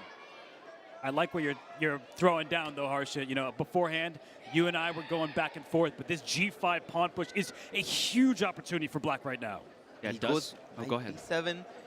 James, what are you feeling about this position? Because knight d7, the engines don't like it. Yeah, the engine didn't love it. I kind of don't like it either, because at least it now gives me the opportunity to maybe move my bishop back up and look to chop that knight off. Originally, your knight's positioned there to retake the position. Obviously, we could just shuffle pieces at that point, so it's still an option, but that's what kind of concerns me. From an attacking position to a retreating position, it feels like. But I'm talking about maturity. Did you see the pause? A pawn was captured, and instead of immediately recapturing, Tani says, wait a second. Typically, we take back a pawn with a pawn of our own. He takes with the rook. Why? Rooks love open files, excuse me, all the way down to that weak point on b7. And remember what happened to Arjun Erigaisi. The c6 pawn was a weakness. If you push 2 squares, then white shuffles, and then we have the same issue. So learning from the greats, learning from past mistakes, even if they're not your own, that's important. And right now, Ethan's under a bit of pressure. And to me, this is making Tawny's position, or at least his attack plan, feel a little bit more obvious. I'm maybe looking to stack more onto that B file and target that weak backwards pawn by sliding a rook over, something like that. That's what he he'll did. go for it. James, you're getting too good. No, I couldn't hold a candle to anybody else in this building, but I'll take my wins where I can get them, just like I'm sure these players will take their wins where they can get them today. And right now, I would say that this position is starting to look really dangerous He goes for for Ethan. it. He goes for g5 and g4. Whoa. He realized that he has to find some counterplay, but there is only one move which gives Tawny a big advantage. What is that move? I think I know what it is, but I would be scared if I were Tawny. That's why he is paused. Rook takes b7. When I see the evaluation that high, it means I can grab that pawn, I can steal it, and live to tell the tale. But come on, when that black pawn can take in front of the white king, exposing it, that is a really tricky moment. If Tawny does take, that shows tremendous bravery. Yeah, that's such a difficult move to play, but the fact that he is taking the time, to me, indicates that he's considering it, or at least looking for that best option, maybe sensing into position. And that's that intuition that Hikaru was talking about earlier today when we had a Q&A, how intuition in these faster time controls is what you ultimately rely on. Something about this position is speaking to him. Will he take? No, he doesn't. He does not take. He goes h4. Oh. And black is much better now, James. Whoa. Whoa. Black is much better now. He should just push pawn to g3, I think. That's exactly pawn right. To and g3. that's the problem, is he was afraid of the capture, but g3 is not. And then queen infiltrates. Let's go, Ethan. Oh. Is that what it is? It's pawn takes and then queen infiltrates? The queen will infiltrate. The e3 pawn becomes weak next. You are trying to break down this pawn chain. Everybody at home, remember that a pawn chain is only as strong as the base pawn. This is 3 in a row, but e3 becomes an immediate weakness. Okay, well, shoes on the other foot. Just a moment ago, the computer was telling us there's a winning move here for Tawny by all accounts. Same thing now here for Ethan. It's a matter of whether or not he can find it. Intuition, kicking in. He can sense it, but can he find it? I'm telling you, this is such a good opportunity for someone like Ethan. The engines didn't like it, but practically this move pawn to g4 was a great idea, because taking the pawn on b7 when you're coming towards my king, very difficult. Now Ethan was, if he finds this move pawn to g3, and he's taking his time. He's taking his time. He wants to make sure that he doesn't miss this opportunity, because you don't get many. And he's got time to give, right? Those clocks down at the bottom of your screens, they're color-coded. You're in the green, you're living pretty right now. Once we hit orange and red, that's when you've got to start to get concerned about the length of your decision-making. But this is a critical moment. It's the right place to spend time. Yeah, that's why we got that square on the board, right? It is bright red, and he does not find the best move, but we can forgive him. And part of the reason why is he was afraid that if he pushed his pawn, white would do the same, and that knight would be in some trouble. So knight to h5, it's a bit odd, and now he finds it. So the second time the charm. Now he goes g3. The position is getting very tense now. Because let's try to understand, if pawn to f3, hitting my knight on e4, right? Can black consider something? Yeah, why is it that the computer in this situation, we just had one move from either side before this g3 push, and now the computer says dead even, where before it was giving a very solid advantage to black. How does those 1 or 2 moves that we just saw before this change it entirely? I wish I had the answer immediately. Fair if enough. so, I would be on that stage playing against all of them. But I think what's happening here is the white knight jumped in front of the black rooks and in front of the black queen, cutting off circulation in the position. After he played, I do think black can be brave. Throwing the knight into enemy territory behind enemy lines, not only a great movie, but a great idea in this particular chess position. Absolutely. Knight to f2, and then queen to f6, queen to h4, and threatening checkmate.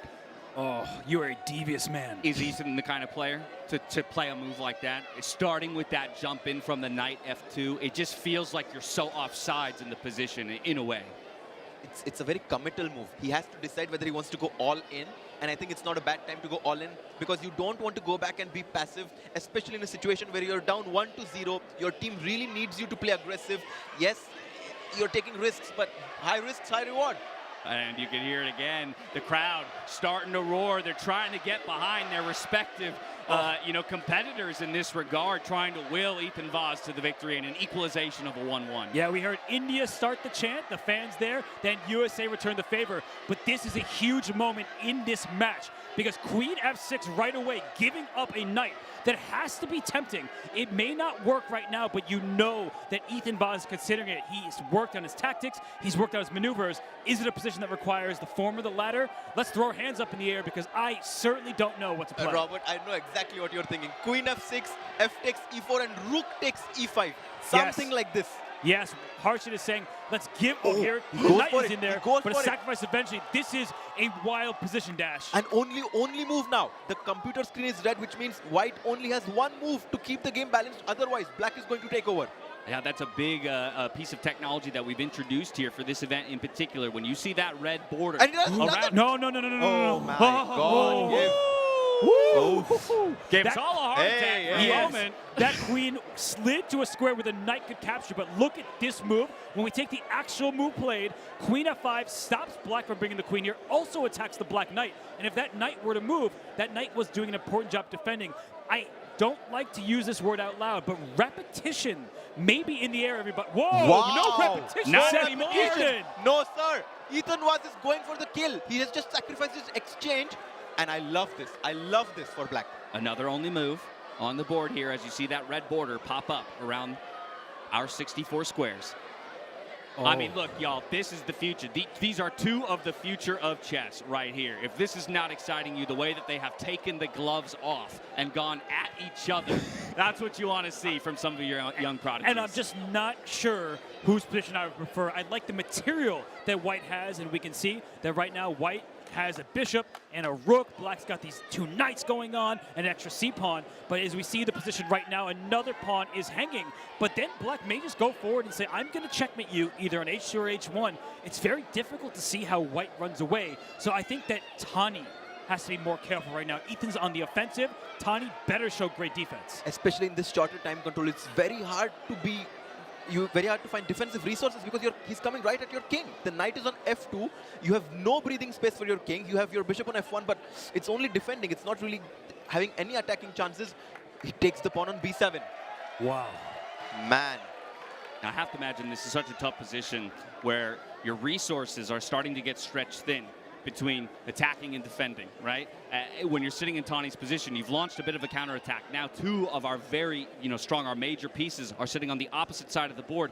But while all that said, we're maybe a move or two away of our own king being under threat. So how do you balance, your distribution of resources? Yeah, I got to have that full board awareness. And look at Ethan. I am so impressed by these two. He took a pawn. That may seem obvious, a free pawn hanging. But I would have been tempted to bring my queen over. But anytime this queen slides, the rook can slide to the fourth rank to defend. So rook takes pawn. That's a measured approach from a youngster. And watch out. Rook there are all B8. sorts of threats on that back rank. And black has only one move to survive this. I mean, you want to stop the white queen from coming to g8, the white rook coming to g8. The knight from h5 has to come back to f6 as a defender. I think that's the only move that black has in this position. Yeah, now just show it with arrows. The threat is queen to h8 check, taking away to escape square. And after king goes up, then the rook can join the party. So the knight preemptively stops that rook from giving a check. And if that can't be delivered, maybe it's that black can then return the favor, go on the offensive. Yes, But this is just such a nerve-wracking position. I see their heart rates. They're going higher and higher. But knight f6 is the only move, Ethan. You have to play knight to f6. Cannot allow the white queen to invade. And again, the chants are beginning. You can see Tani there starting to shake with the rhythm of the audience himself. He's kind of feeling it. I've put my opponent in a tough position.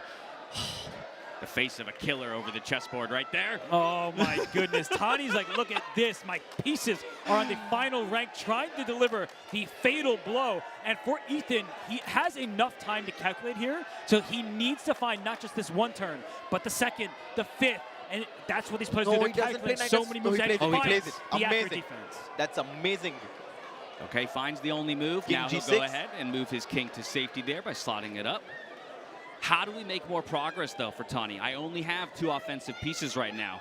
Is it about bringing that second rook into the game, or am I leaving too much of my defenses now out of the way that it allows Ethan, you know, another avenue for a counterattack? Yeah, it's a great question. I like the way you phrase it, another avenue, because I'm trying to figure out how does black actually give the checkmate? Maybe the queen comes over as we talked about, but watch out if the queen gets on this diagonal in line with that white king, which has no moves. So that king, one single check would deliver a mate. So there could be all sorts of discoveries. H5, a pawn sacrifice. What? That pawn can be captured either way, but do not move this knight. It retreated for a reason. If you're going to take it, take it with the king, but I would be so scared, Harshit.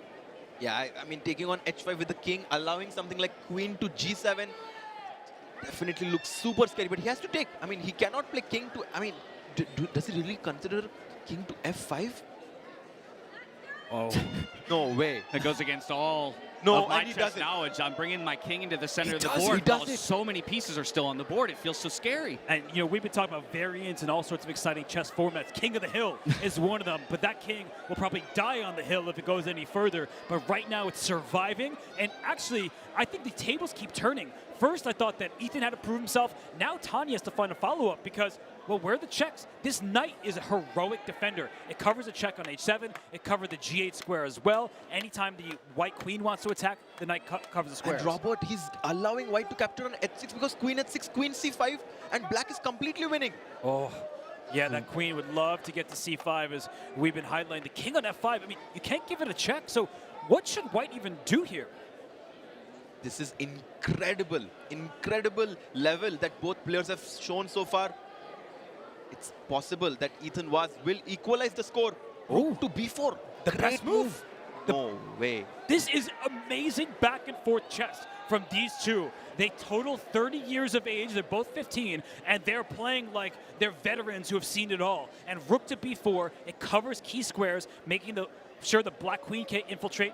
It also just can get in the attack if black is not careful. But queen c5 would still tempt me Can in you many show of that these positions. move? Queen c5, rook f4 check. Oh, la la. Sacrificing the what? The rook! It's mate. Can you show Giving that? up the rook for checkmate. We can show that in detail perhaps in our Crazy, analysis. But crazy. that is the point. Great find by you. A great find by Tawny, too, because I have to imagine that was a bit of the idea. Okay, maybe our first big mistake here by either of the players, at least as is evaluated by our computer. But it does, again, indicate that there's one move and one move only to really capitalize on it. The problem is that move is fairly obvious. Rook attacking a black queen. Now the 6th rank is open, and that's the start of a problem. But perhaps at the end of the game, there's still so much to prove for Tanya Adewumi. And for Ethan, he's trying his best. He's trying to find all the right continuations. But I think the fact that the black queen and king will be tethered to this loose knight, that means that black can't go on the full offensive. Now, both players have moved below 2 minutes on the clock, so you can see the colors change. They're going to get a glimpse of that out of the corners of their eyes. So And he well goes aware for it. He goes of for the it. time, and he does find that move. You said it wouldn't be too difficult for him to find, and a player like Tawny will find it. And Ethan was down to 1 minute 30 seconds. His heart rate has reached 150. He's nervous. He knows that c5 perhaps was not the best move. Tani now needs to finish the game. He has a winning position, but guys, flagging is on the table. Yeah. You can lose on the clock. This is true. There are many avenues to victory here in this format, and so it's a never say die attitude, rather, that I think will serve both of these players as we get to the end game. But just referencing those heart rates, I mean, these guys, their hearts are running a marathon while their brains are playing the highest level of chess. Yeah, it's amazing what they're able to withstand because they're not used to this environment, and they are very young and they're growing as chess players. And we're talking about marathons, we're talking about sprints. It's kind of both in this format. And wow, rook c1 hitting opponent c5. It looks like a very good move. I guess it's not under attack if this knight moves away, but right now there's a huge threat of a sacrifice. But trading is bad for the side down material. Yeah, you should never trade pieces when you're down material. But of course, with so much pressure, with this little time, Ethan was making a mistake there. Rook takes e6. Tani shaking his head, he looks at his opponent. He glimpsed at his opponent there. He's like, what was rook to e6? Ethan was now trying to think how to capture back. But yeah, look at the teammates. They know it's over. They know it's over. And they're feeling good about Tani's position for sure. On the other side, of course, Team India is still talking it through, trying to look for those avenues for Ethan to weasel his way out of what is a very tricky situation. We will have the trade of the rooks completed. Now the pawn falls as the queen vacated the defense. This is over. This is over. Yeah. Let's go. Let's go. Bam, bam, Well, bam. Boom, boom. The problem is when you're down as much material as Ethan is, you do not want to trade queens. The queens are off, which means any hopes of an attack, they're out the window. And you can see what Tani is doing. He says you are going to be split across this board, stopping both these pawns. But Black does have a pretty dangerous pawn of his own. So that's Ethan's one hope. Yeah. King's worst enemy, right? Pawn sitting on A and H files at the same time. There's no way you can defend both in the end game. And at this point, he's also only working with 2 knights as minor pieces. Now with this much material off the board, typically that's where I'm looking back at, okay, bishops, long diagonals, able to maneuver with a lot longer of a scope, let's say. Yeah, absolutely. And I think Tani knows this. He has this in the bag. He's up on exchange. He has this passed A pawn. Knights are notoriously bad defenders when there are outside passed pawns, and I think Tani, with this material advantage, should be able to convert. But I think this is one of the blessings of the format of this event, because this is a very instructive part of the game for players who are not grandmasters, who are not titled players, right? This would maybe be a place where you could see Ethan saying, okay, I recognize the game is over, and it would be a resignation in another format. Here, we get to see it play out. We get to see the ideas of how to capitalize on a position so that I can now go home and maybe take some of those learnings and put them into my own games. But what's wild is his only move, and he finds it. Wow. Bishop takes pawn. And I think the reason why was the Black King was going to chase that white rook around from stopping it from promoting, and he gives up his bishop for a more valuable prize. The A pawn is trying to become a queen. And look at all the American players there, all the Indian players as well, standing up. Only move. Flagging is still Rook an C6. option. 12 seconds. Oh, he's letting a lot of time slip, though, here. It was equalized at 14 seconds, but now it's looking tough. Again, they do get 1 second increment below 1 minute, so Tani should be able to bring this one over the finish line. He's going to march that pawn all the way down. The queen promotes. A second promotion across 2 games here in Arlington, Texas. Man, this is tough. This is tough. The Indian players have their task cut out because 2-0 lead for Team USA is on the card. Did you see that shake of Levy's head? He is in awe of these 2 youngsters and what they have performed here on this stage. I don't think I've ever seen this material count before. With 2 knights versus a queen and 2 pawns, you can see the difference there. The knights, they're trying their best. But those pawns with the queen, it's too much to deal with. And it's a check, great, 1 check only. But that knight is gone. The second knight will fall next. And this is a game that's going to be played at Checkmate. But of course, the players know it's over, even with under 10 seconds per side. Nope, still got to get it done, so you can see them blitzing out moves. We don't expect players at this level to make mistakes with only this material on the board. And you can see the smiles on their faces. You got to love it. Well, they're not used to playing this position out. You never Knight won. versus queen. And there's a 50-move rule in chess, right? The referee, maybe they'll be looking out for it because the players have so little time they can't keep count. But if the position, 50 moves are played without a capture or a pawn move, the game ends in a draw. Look at this, though, Tani. Yeah. It's moving like clockwork. He's forcing his opponent all the way to the back range. Delivers checkmate. Tani Talua Adewumi gets point number 2 for Team USA. What a game that was. Tani Adewumi. Remember that name. Seriously. I mean, we also have to give credit to Ethan. He was fighting so hard there. He found this only moves, knight to f6. He was trying to put some pressure on Tani, but Tani in the end found really nice tactics to win the game. USA is now up 2-0. India is in serious danger in this match. They're gonna have to put together the reverse sweep. 3 in a row for India. For Team USA, they're feeling good, sitting pretty at 2-0, and it comes off the back end of Tani Talua Adewumi. And of course, we're gonna have a moment with him on stage. Jules is standing by. Let's take a look. Team USA.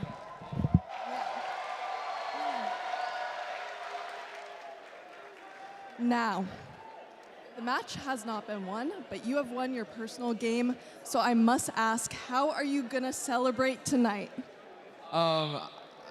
Maybe have a nice dinner or something, but I'm really happy that I won. And hopefully my team finishes the rest.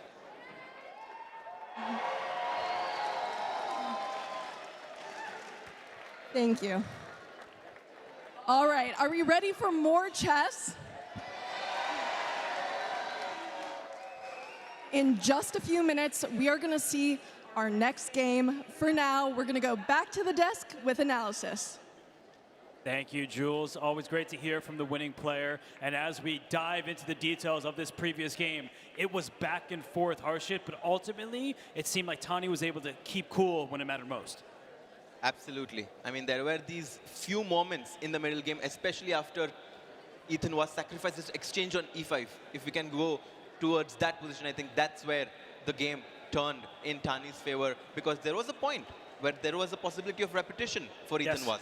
Let's bring that up right now, and we'll run through it. That in this game, there was a critical moment starting on move 26 for the black side. So in that game, the move G3 was what was being called for. It's just trying to break open White's position. And if G3 had been played, it gets complicated after move F3 because we have the engine here. The players do not. The best move is the most ridiculous move I've ever seen. Queen D8. What? I'm sorry, I give up. Chess is the hardest game ever. No, it's a lot of fun, always deep, rich resources. I still don't understand what I'm seeing here, but it must be tied to some ideas with this queen eventually getting to deliver a checkmate. So Harshit, we can forgive the players for missing this. Queen, I mean, as you rightly said, we still don't understand why this is so good for black. But apparently, the white king on G1 is very vulnerable, it seems, and black had a winning advantage, but this is just too tough. Yeah, I'm just going to show that pawn takes, rook takes is the start of a pretty vicious attack. So that's what the engine says. That is beyond human capabilities. In the game, the white knight stepped forward. And around here, where this all happened, this could have been a draw. Knight to G7, queen to F4, knight H5, going back and forth, protecting the loose pawn, attacking the white queen. It only has one square to go, and that's a merry-go-round that you can't get off of. So in this game instead, we have to applaud the players. They fought in Harshit. Rook takes E5. All of this was good, but tell me, where did you feel like Ethan started falling off and going a little bit wrong? After this move, pawn to H5 check. Okay, the check was given, and then the king went to F5. What do you think about just capturing the pawn on H5? Because in the end, that was the pawn which was also causing some trouble for black. So why could we just capture that pawn on H5 immediately?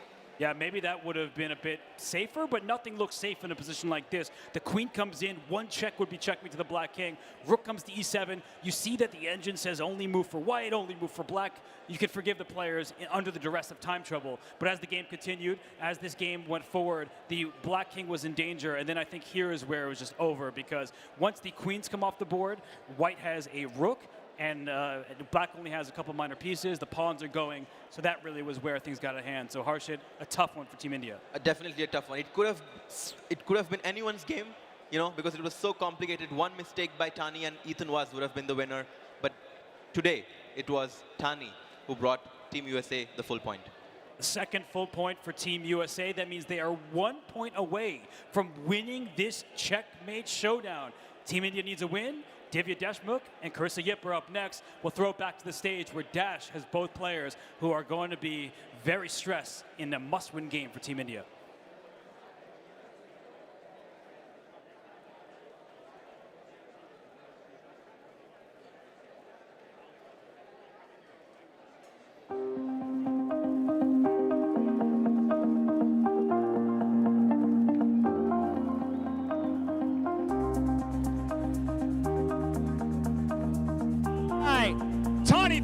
Adewumi and Ethan Voss, give it up for them one more time.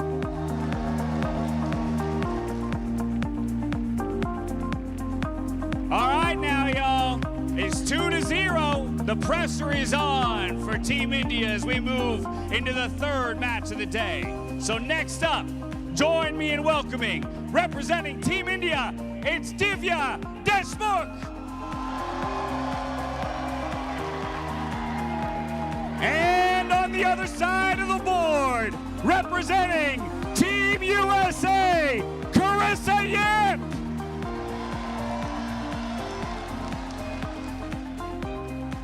All righty, Divya. It's a difficult position to be in. A 2-0 scoreline at the moment, but the reverse sweep is still in play. So I'm turning to you. How confident are you that you can get that first point on the board for your team? I'm pretty good. Oh, come on. I know you a bit better than that. Tell me what you're really feeling about this matchup. It's quite an interesting situation. I haven't been in a must-win for a while, so yeah, I think I'm gonna be fine. Okay, she thinks she's gonna be fine. Carissa, you could end it all right here in terms of the overall series scoreline for Team USA. So are you feeling any added pressure being on the precipice of that? Do you feel like you've got the cushion? And what do you make of this matchup against Divya? Honestly, yeah, I'm feeling good. My teammates are amazing. obviously, and I have a lot of confidence for today. All right, well, you're trying to get it done on home soil for Team USA. We're trying to extend it over here for Divya. Give it up one more time, everybody. Divya, Deshmukh, Carissa, yep! Best of luck to the both of you. Take your positions, and best of luck.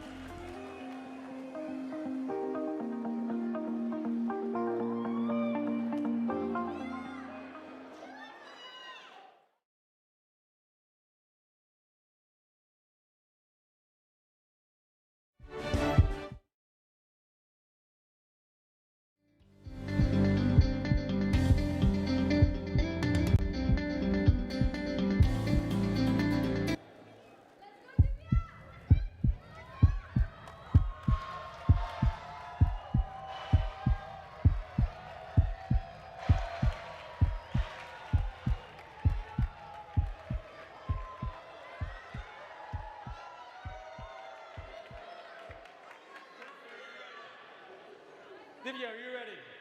Start weights clock.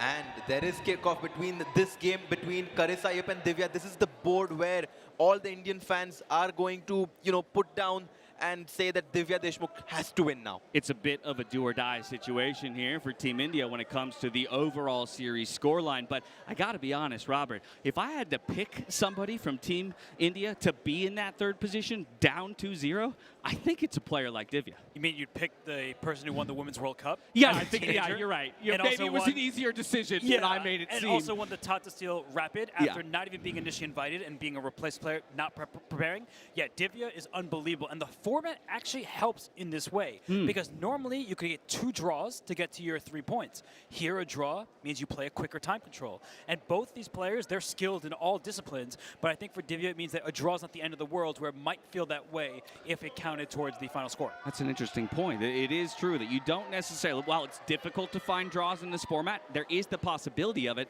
and then you still have that opportunity to put the point on the board in the 5-minute or the 1-minute portions. And this is such an interesting situation for Divya because, as she rightly said, she's never been in this must-win situation before. So she's in unfamiliar territory right now.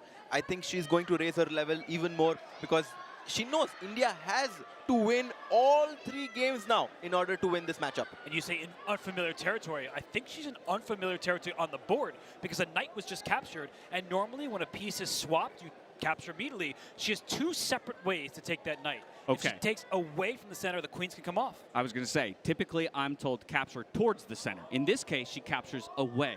So the logic there being what exactly? The logic being that this bishop is not a very good piece, and that pawn would have been a backwards pawn. Okay, that scared me. A heart attack for everybody. They should have me on the heart rate monitors. That was a scary moment. But of course, we are back to a more stable position again.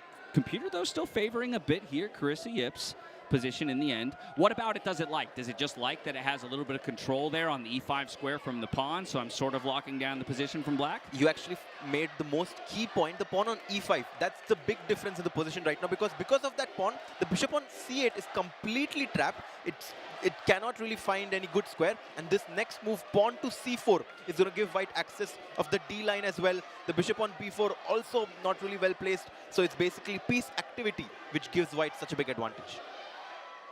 Oh, and there you have it. The chance continue throughout the evening here on both sides of the fandom, right? Again, a lot of people feeling the pressure here on behalf of Divya in a way. And again, we have the benefit of the eval bar. Computer is not loving the situation. It's looking scarier and scarier. Wait, the piece is trapped. Oh. Robert, yes. c4 now, attacking the knight on d5. Play. She finds it immediately. The knight goes back. Okay, goes to a safe square. So if the knight went to e7, then the bishop would have been trapped, but the bishop now has a square to come back to. So that's the difference with the knight moving here, but it looks so bad. I think we can agree that right now white is leaping into the position. Bishop g5, taking away that escape square that we were just talking about. And that bishop may even go to trap this knight at some point if you're not careful.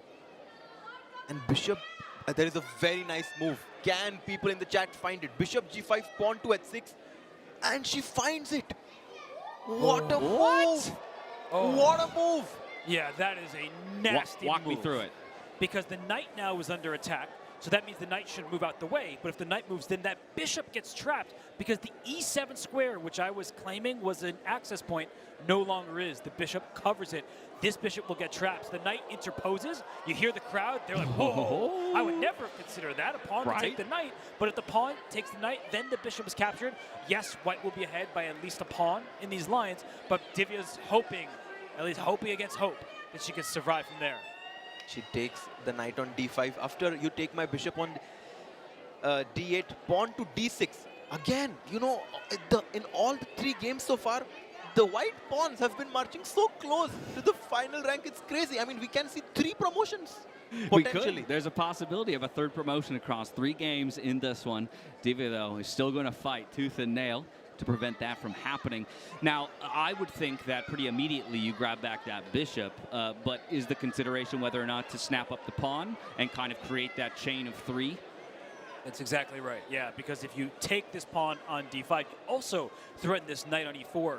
So that there is a bit of depth to this position. This is one of those where you really need to analyze several moves ahead, because actually, after pawn takes pawn here, it does look like 2 pieces are under attack.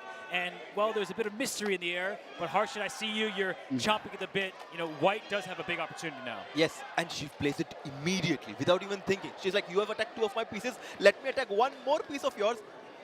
White is up a piece. If you take my bishop on d8 right now, don't forget that my rook on d1 does pin the pawn on d5, which would stop you from capturing my knight on e4. I think that's one of the things that always impresses me the most about high-level chess is the ability to stack and order threats in a way that, again, at a level like mine, you're looking, as soon as a threat is created, you want to either answer the threat, right? You know, you like trade off, answer the threat, and go back to 0 threats on the board. Here, it's threat answered with threat. And now it's about the calculation and the move orders of how you would take things. Yeah, you see some threats here from the white side. These are the threats. The bishop would take a pawn, the rook would take a pawn.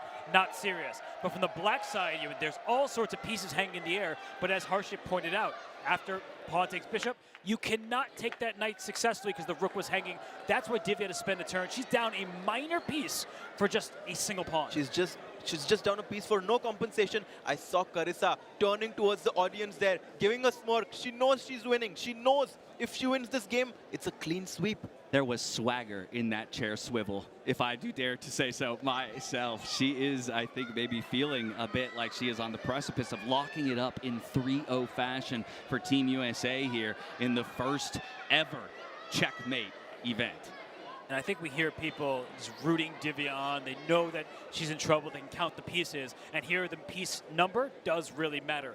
White has a knight and a bishop. Black only has 1 bishop and only 1 extra pawn for that lost piece. So people, they're rooting Divya on. There aren't that many pieces on the board. So that, in some ways, can say, okay, if my opponent blunders another pawn, I'll have a chance. But you could see Carissa playing. She's playing with purpose. She pushed her pawn forward, no back rank checkmates, brings her bishop into the game. The rooks could double at some point.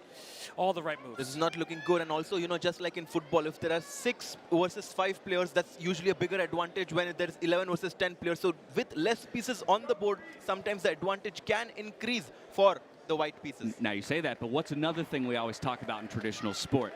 The extra man, which is the audience behind you. And that's, again, I think an interesting thing for me about this event. How will they play a role in the results of the game? How have they already? I mean in terms of the energy that they're injecting their players with. You've got the hometown versus the away team, and we talk all the time about dealing with the environment, the noise, the pressure, those who are cheering, rooting against you and rooting for you, and will they be able to be the person who wills you across the finish line? Do you hear those oohs and ahs? Yeah, I mean, that is just, that's a beautiful move. Chef's kiss. Knight to e4 actually might be the kiss of death in this current game, because now it attacks a new pawn. Wait, what are you talking about? That knight is hanging, but just like Harshit mentioned earlier, for a second time, there is a pin that is being exploited, and that is just a beautiful choice from Carissa Yip. She asked herself what piece of mine was not doing anything. It was that knight on g3. She's maximizing the position of all her pieces. Divya Deshmukh is...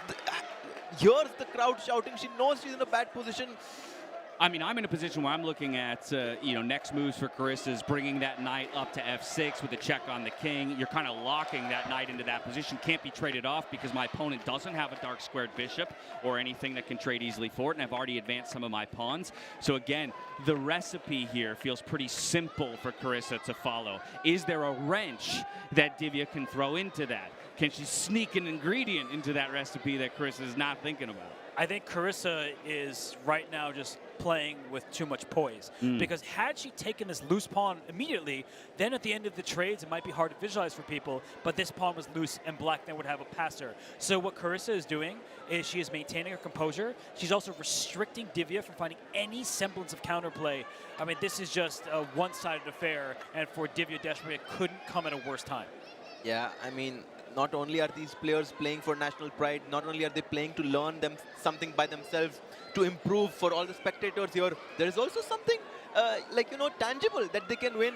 Tag Heuer, one of the official sponsors, watch broadcasters of this event, is giving away a watch to every single player of the winning team. Yeah, and these are watches designed for this event, alongside the clock that they designed for this event. An incredible partner. We're lucky enough to sport some of those Tag Heuer watches on the broadcast today. What time is it? It's a good time here. It is a good time. It's a good time for Carissa Yip, I'll tell you that. She's looking at a possible Tag Heuer watch to bring home. Oh, she absolutely is. And Team India is watching their chances go out the window, and there's a lot of support. So many fans came here for Team India. They've been rooting them on each and every game, but there's not much to root at the moment. I know as commentators we want to liven up the game, but if we're just being honest, this is a demolition. This has been one-sided, and Divya did not play particularly well out of the opening, but Carissa has given her no chances thus far.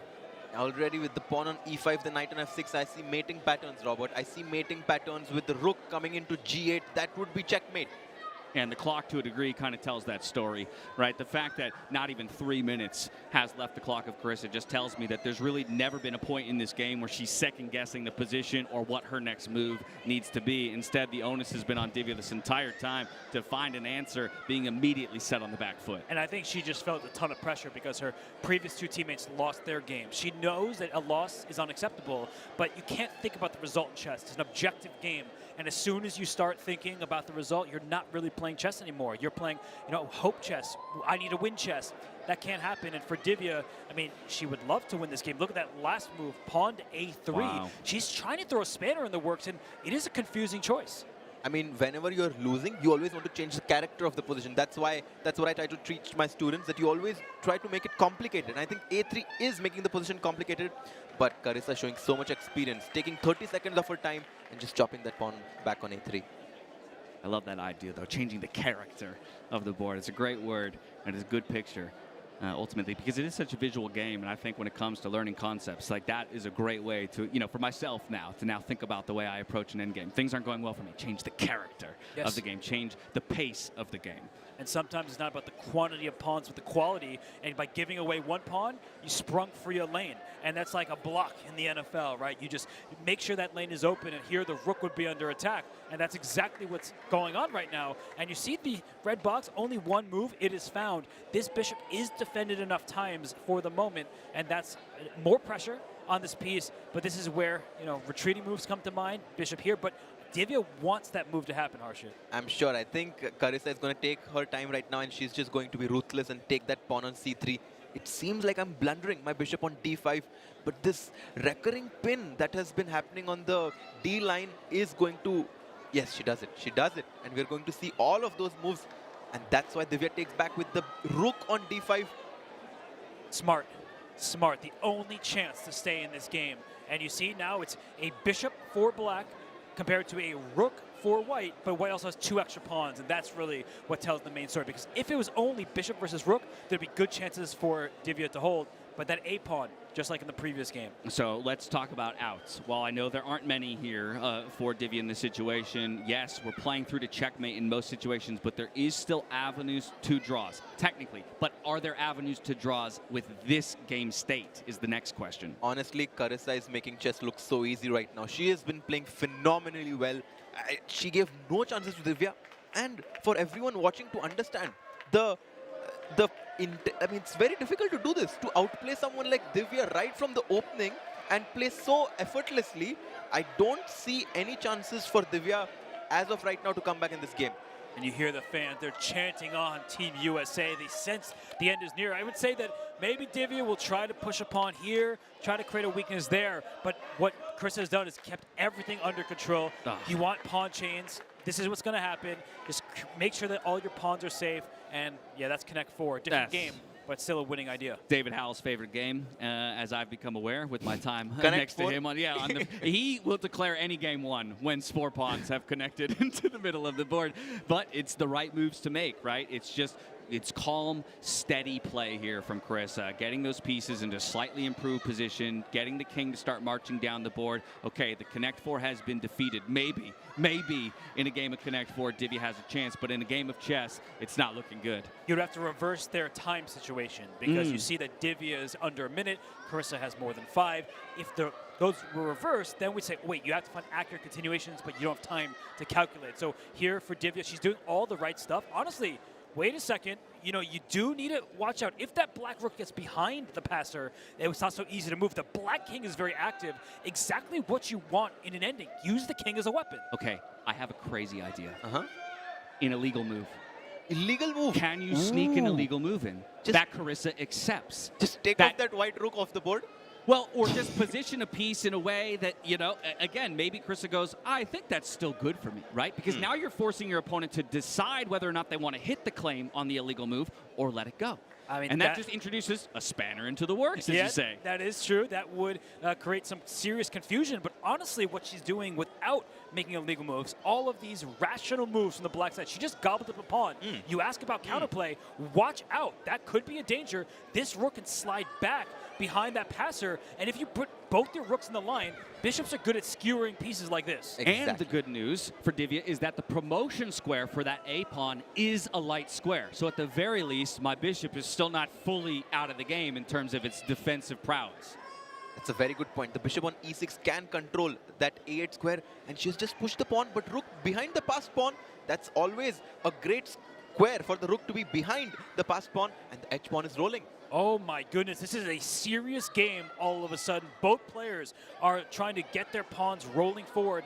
White, Carissa Yip trying to bring her king up their dash, but it's a mad dash. Both sides are trying to get those pawns to the other side. It's a race. It's a race. I do think White is a few steps ahead in this range. She gobbles up another pawn on f4. King c5. So what do I have to do? If I keep running my king, okay, we're gonna move the rook instead, because I'm thinking we don't want to undefend that pawn in the center of the board at the same time, but that king does need to get involved ultimately to get the pawn to the promotion square. And allegedly, and kind of a situation where many moves look good, you can bring your king backwards or forwards, but I think what the idea is to try to remove the defender of this pawn here and send their rook checks to distract the white king from the rook on d6. I mean, there are serious chances for Divya. I mean it when I said if the clocks were reversed, I would say Divya actually has quite decent chances to hold, but Carissa's doing the right thing. She's calming herself down. She has enough time to calculate this game through. If I were to ask you before the game, what are the chances for there being 3 promotions in 3 games, I don't think anyone would guess in their wildest dreams. No, I would have never guessed. Even knowing already that this format was going to definitely produce some wild results and some funky games, I would never have thought we'd see 3 promotions across 3 games, and we're staring down the barrel of one right now. And some nerves suddenly at play here for Carissa. She was smiling earlier. Of course, the game was completely objectively winning, but you have to complete the objective. You have to finish the game. And right here, there's this big choice. And this e5 pawn, you hear the crowd cheering on Divya. Can I just chop your bishop with my rook? Just give up, take a piece. Now the pawns are blockading each other. And I'm looking to push my pawn down the board? Yeah, you would love to get that pawn going. And I think right now the issue is she goes in the right direction. If this rook were to move, down went the A pawn. So up it goes instead, giving up this rook on d6 to get a new queen. Exactly. If the rook gives the check on c4, the king would be forced to move and lose control of the d6 square. But then the white pawn on a7 is going to promote, make a new queen. That's going to be game over.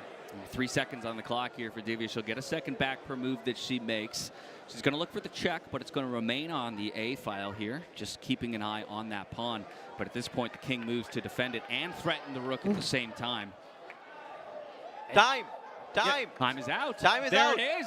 That's a flag and a victory for Team USA. Carissa Yip gets it done against Divya Deshmukh and will bring Team USA to the series victory.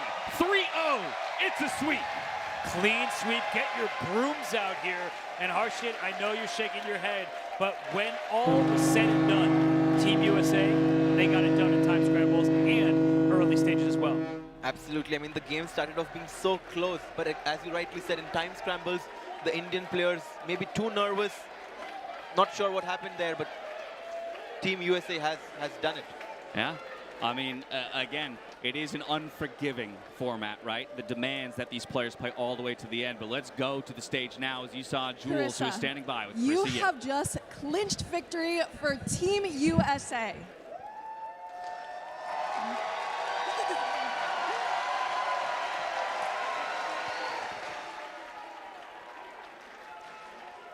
Now, I must ask, when did you know that you had secured victory? You know, I thought it was pretty clean after Bishop D8, but things got a little bit messy there at the end. It was for the fans.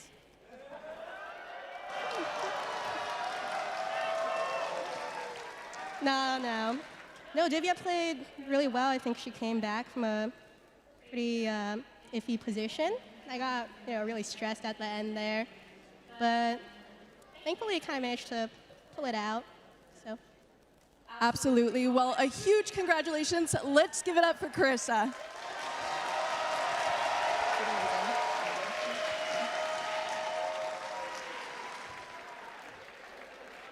The match may have been clinched, but we still have two very exciting games to go. It's what we've been waiting for, so stay tuned with that. For now, we're going to go to the desk with analysis. Oh, thank you, Jules. And Carissa Yip is the celebrated party. She, if they were giving out MVP awards, maybe she would receive it. But Harshit, for Divya Deshmukh, she never was able to quite get into that game. Yeah, I mean, I actually thought that this is going to be the game where Divya is going to win 1 point. But I think the pressure was too much. With being down 2-0, she had to win this game on demand with the black pieces against someone like Carissa, who was just she was cool as a cucumber. I mean, she had everything under control from the beginning. Yeah, she said it was a smooth effort after a certain point. But let's bring up the chessboard and show where Divya paused. When her knight was captured, she didn't know exactly how to capture back. She wasn't certain. But as we look at the analysis, we can see that things started to unravel very early in this game. So as we bring it up, we'll show everybody how things went wrong for Divya Deshmukh. She decided to take away from the center. And once the queens got traded, Harsha, she couldn't protect her weak squares. Exactly, and also I think for the match situation where you have to win with the black pieces, I think it would have been a better practical decision to take on c6 back with the b pawn, keeping the queens on the board, keeping the complications alive, because as you rightly said, after dc6, the position was too simple and white had a very straightforward path to getting an advantage. Yeah, the queens came off the board, then the knight avoided a trade, and here was the moment. If we take a step back, c4 was a move that Harshit was calling out for, a huge threat, not just controlling more squares and kicking a knight from the center, but threatening to trap a bishop. So as we went forward here, after a big blunder, if the knight went back to the center, a3 immediately traps the bishop. The knight took it square away. Bishop c5, pawn to b4, that's it. That's your piece. That will be game over. Match win USA. But in the game, the knight went to c7, thinking the bishop could retreat safely to e7, but not so fast. Harsha, this was beautiful. Carissa develops with purpose. Bishop to g5, so decisive. And also, let's talk about the time management. Carissa had been playing so fast the whole game. She was always putting Divya under the pressure, not only on the board, but also on the clock. Bishop to g5, and after h6, this is my favorite move. I think this is, for sure, the move of the game. After pawn to h6.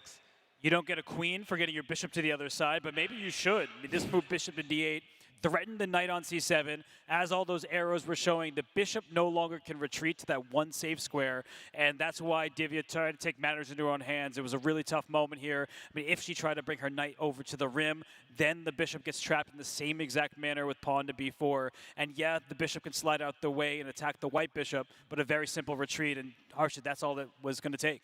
Exactly. And I think after bishop to d8, I think that key move gave Carissa the full point. Yeah, and just to show what happened, the knight sacrificed itself, and here the pawn was captured, and this is just a wonderful move, A3, and the whole point, everyone, is that you can only take one white minor piece, and the black bishop is still trapped. So in the game, the bishop was captured, pawn takes, and no, this knight should not be captured, because rook takes, rook is free, and then white is up too much material. So Harshit, there was just no chance after this point. No chance after this point. Carissa Yip wins the match for Team USA 3-0 against India. But still, there are two brownie points to play for, and those are two big brownies because we have Sagar playing against Levy Rosman, and also the match that we are all waiting for, Hikaru Nakamura taking on the world champion Gukesh. So stay tuned. We'll take a short break and be right back. Yeah, we'll be back in 15 minutes, everybody. Enjoy the Dippin' Dots. Enjoy the smoothies. Have a good time if you're here in the arena. And if you're at home, do not miss Gotham Chess versus Mr. Chess Base India himself and the world champion against the world number 2. That's Gukesh against Hikaru Nakamura. We'll be back in 15, everyone.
All right, well, I got good news for those of you here who have been having a blast all night. For those of you at home who are equally enjoying the event, the organizer of this event intends for this format to be recurring. And I'm happy to announce that the intention is for this to develop into a fully nationalized league, the National Chess League, Eastern, Western conferences, and seeing matches like this in front of live crowds like you on the regular. Is that something you're excited about?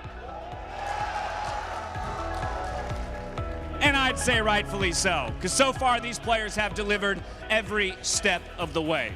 And while, of course, the series has been decided in 3-0 fashion, with Team USA taking it fairly dominantly, we still have 2 more matches to go. And there is plenty on the line for the remaining players when it comes to personal and national pride. So now, to our penultimate match of the evening, please join me in welcoming Sagar Shah from Team India and Levy Rosman from Team USA.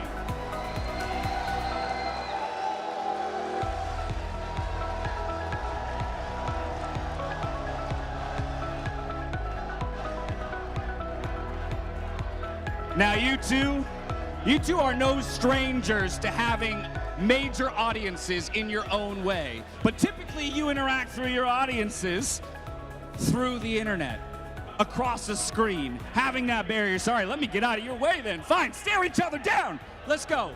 But no, my question to you, Sagar, is while you can't necessarily get it done for Team India, you can wipe that little smirk off that man's face. So how do you intend to do it? Right now, I'm just staring into his soul, and there's nothing to lose. Let's go. All right. Well, Levy, I did take a moment to watch some of your content this week leading up to the event, and you were talking a little bit about prep and going through some of your previous matches here with Sagar. And you said, well, look, if I don't prep and I don't know what I'm going to do, there's no way he can counter me. Is that what you're coming in with, or do you have a secret strategy in the bank? I still don't know my first move, and I won't know it until my hand decides it for me. I would even let Sagar pick my first move, but... Now the gauntlet's been thrown, and I'm going to take my own liberties to say that we'll allow it if you choose to accept, but that is entirely on you. Do you want to pick his first move or no? I think I'll let the crowd decide what the first move should be. Okay. Get loud!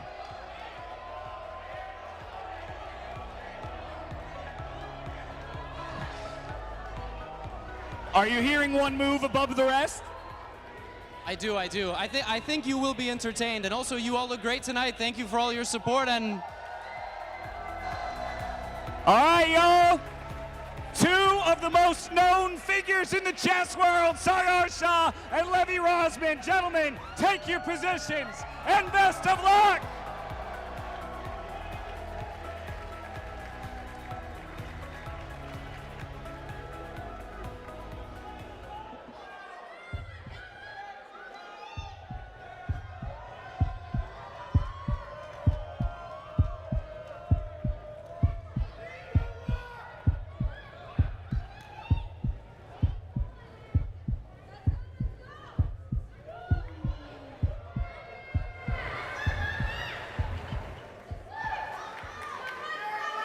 Levy, are you ready? Sagar, are you ready? Start White's clock.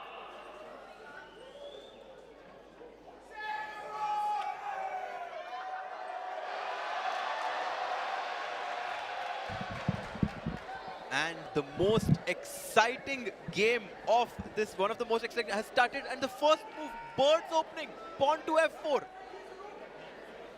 Now, as I take my seats, I'm coming in just as a few moves have been made. Levy had said he was willing to let Sagar make the first move for him. Then it was turned to the audience. What did we land on there, and how do you guys feel like it kind of shakes up the game from the get-go? For Levy, he played f4, and maybe it's because there's going to be a new Gotham course and obscure openings. Typically not recommended, because anytime you push a pawn near your king, it opens up diagonals. So this diagonal here is exposed. That's the golden pawn in chess. f2 and f7 here, because it keeps the king safe. Yeah, pawn to f4, it opens the door. And now your king is in a very fragile position for the remainder of the game until you can find a way to get it to safety. And the crowd is going crazy because both these players, you know, they've seen so many of their videos online. Here, they get to see them playing in front of each other. f4, bird's opening played by him. Both of them very, very serious. And the position has now transformed into some sort of a stone wall structure. Robert, have you heard of this term, stone wall? You know, it's funny because I was not expecting this from Levy. And maybe it's because USA's won the match that he feels like he can get away with anything. But I do think that Levy cares. And I really think he wants to show Sagar who's the boss in the YouTube world. No, I think absolutely both of these players care deeply about getting the victory for their team, especially in a brand new event, brand new structure, brand new format. Now, I do know that these players have a decent amount of history, too, when it comes to games, primarily online. But like I said, I had the privilege of watching some of Levy's content leading up to this event, and he actually went through each of their matchups.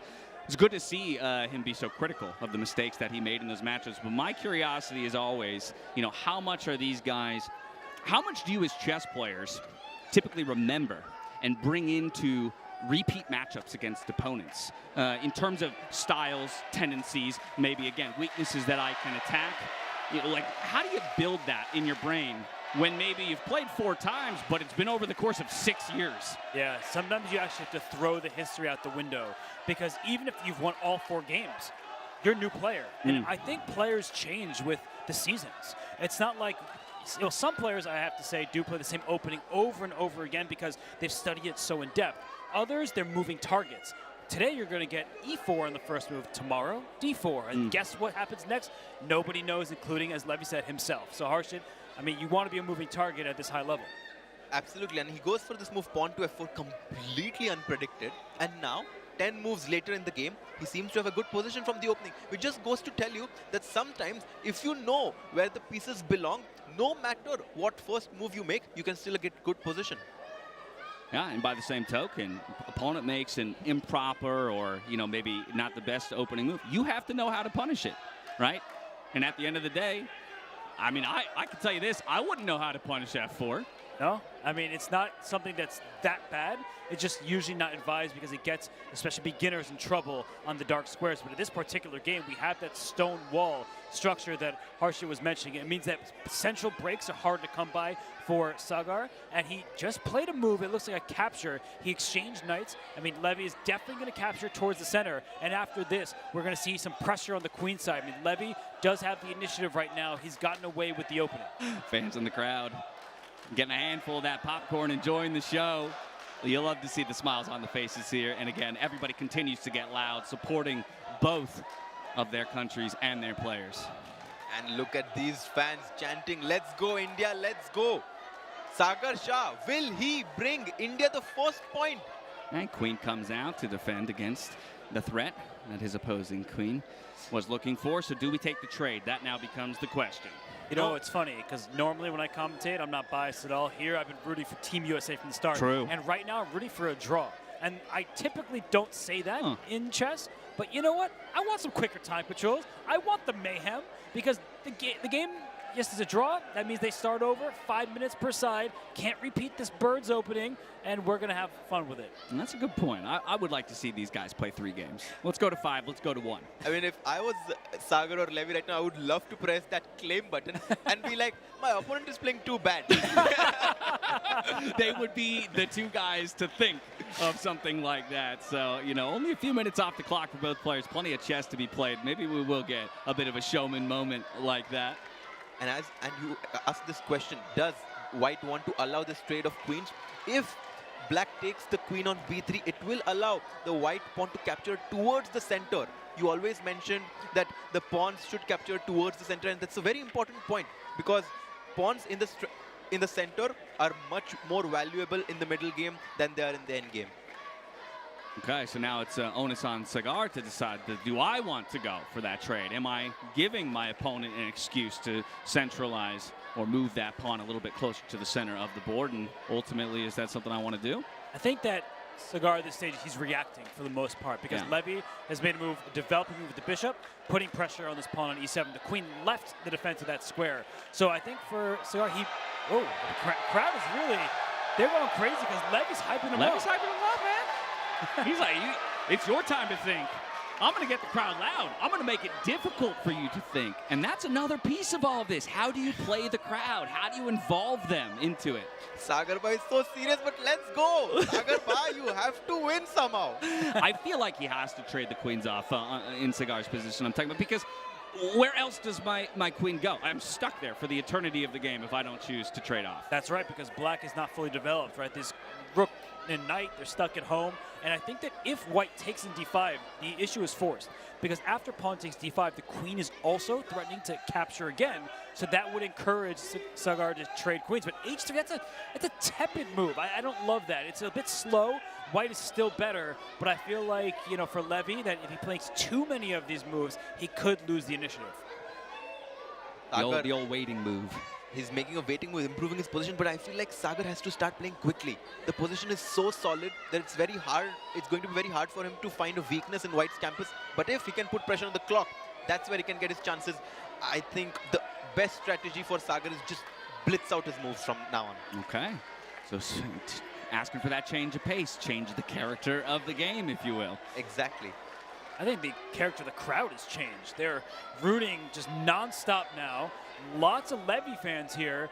I've heard a sprinkling of Sagar Shah fans here, but he's a beloved figure in the chess world, and that's not an angle you see very often with him because he's not that often found at the board. No, definitely. And he's somewhat of a soft-spoken guy. I mean, both these players, look at him. Levy showing a heart to the crowd there. It's so hard to not like these players. They're so lovable. They're doing so much for the chess game, and I'm so happy that we are able to see both of them play in front of each other, in front of such a big crowd. Is that not the coolest thing ever? We got signs in the audiences as well. I mean, I would have thought maybe second, third event, people would, you know, oh, now get the idea. I can bring in noisemakers. We got it, event one. Let's go. These are chess players. They think ahead.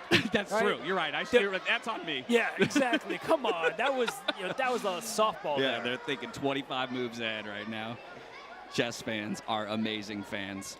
And I do love the way that this crowd here in particular has really accepted that role.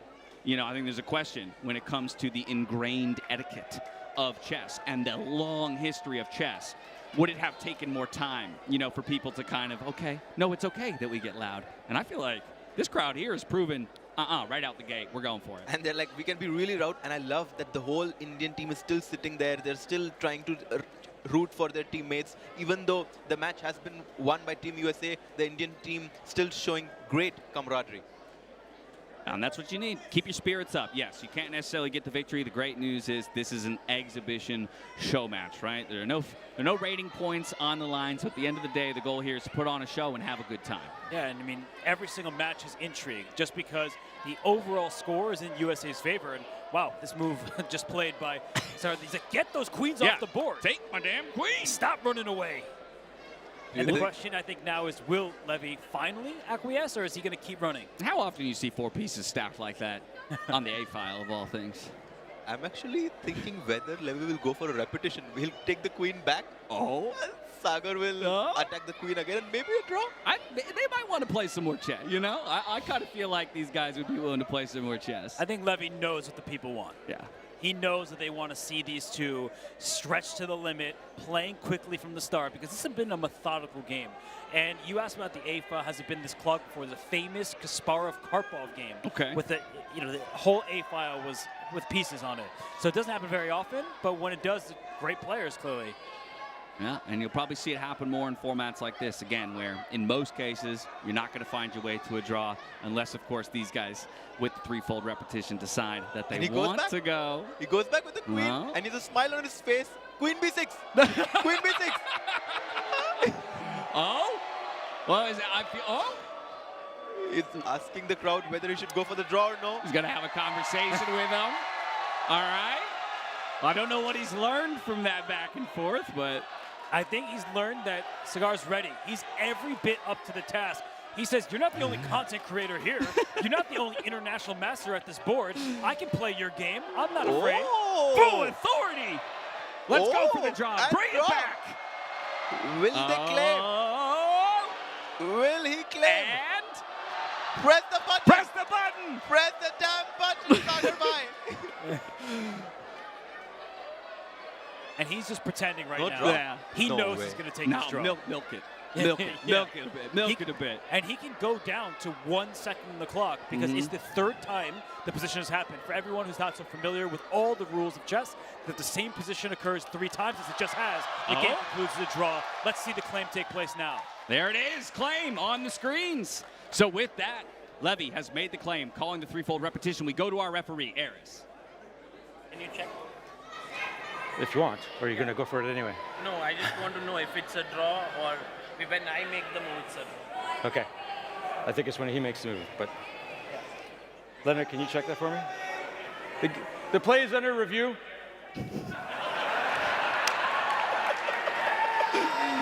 Oh, that is brilliant.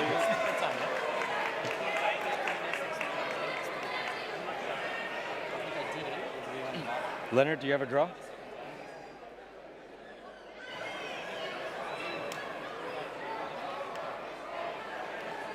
Okay. I got it. Thank you. We have a draw. Next game, 5 minutes. Draw. And there you have it. The claim has been made. The referee has laid his decree. It is officially a draw. I wonder if some of the fans are not aware that they're about to reset the pieces and go again. Because I hear some booing, which is a bit surprising. You know, maybe some people just wanted Levy to throw the hammer down or something like that. You know, this is the idea of sport. Some people aren't going to like the play that you make, but the reality is 5 minutes now, and our first opportunity for competitors to go back to the huddle and have a discussion. What do I do now? And a reminder, you can't play the same first move. Now it might be a benefit that Levy started with F4 of all things, because great, I don't have to play that again. I don't have to play that again. Actually, Levy managed to get a great position from the opening, so I think Sagar should be happy that he escaped with a draw. Now, with 5 minutes on the clock, both players are really need to speed up, and I think it's all going to come down to who's going to be the faster player. Yeah, talk to me about that switch of gears. That's a difficult thing to do, to from the outset, reorient yourself to having half the amount of time. It's difficult, and it happens all the time. I mean, Fabiano Caruana just won the Grand Chess Tour, and he was going from rapid to blitz. And for Levy and Sagar right now, they need to move more quickly in the opening. They were very methodical in this game. They were both fine. They were kind of, lulling the crowd and us to be certain, that they would be okay with the draw.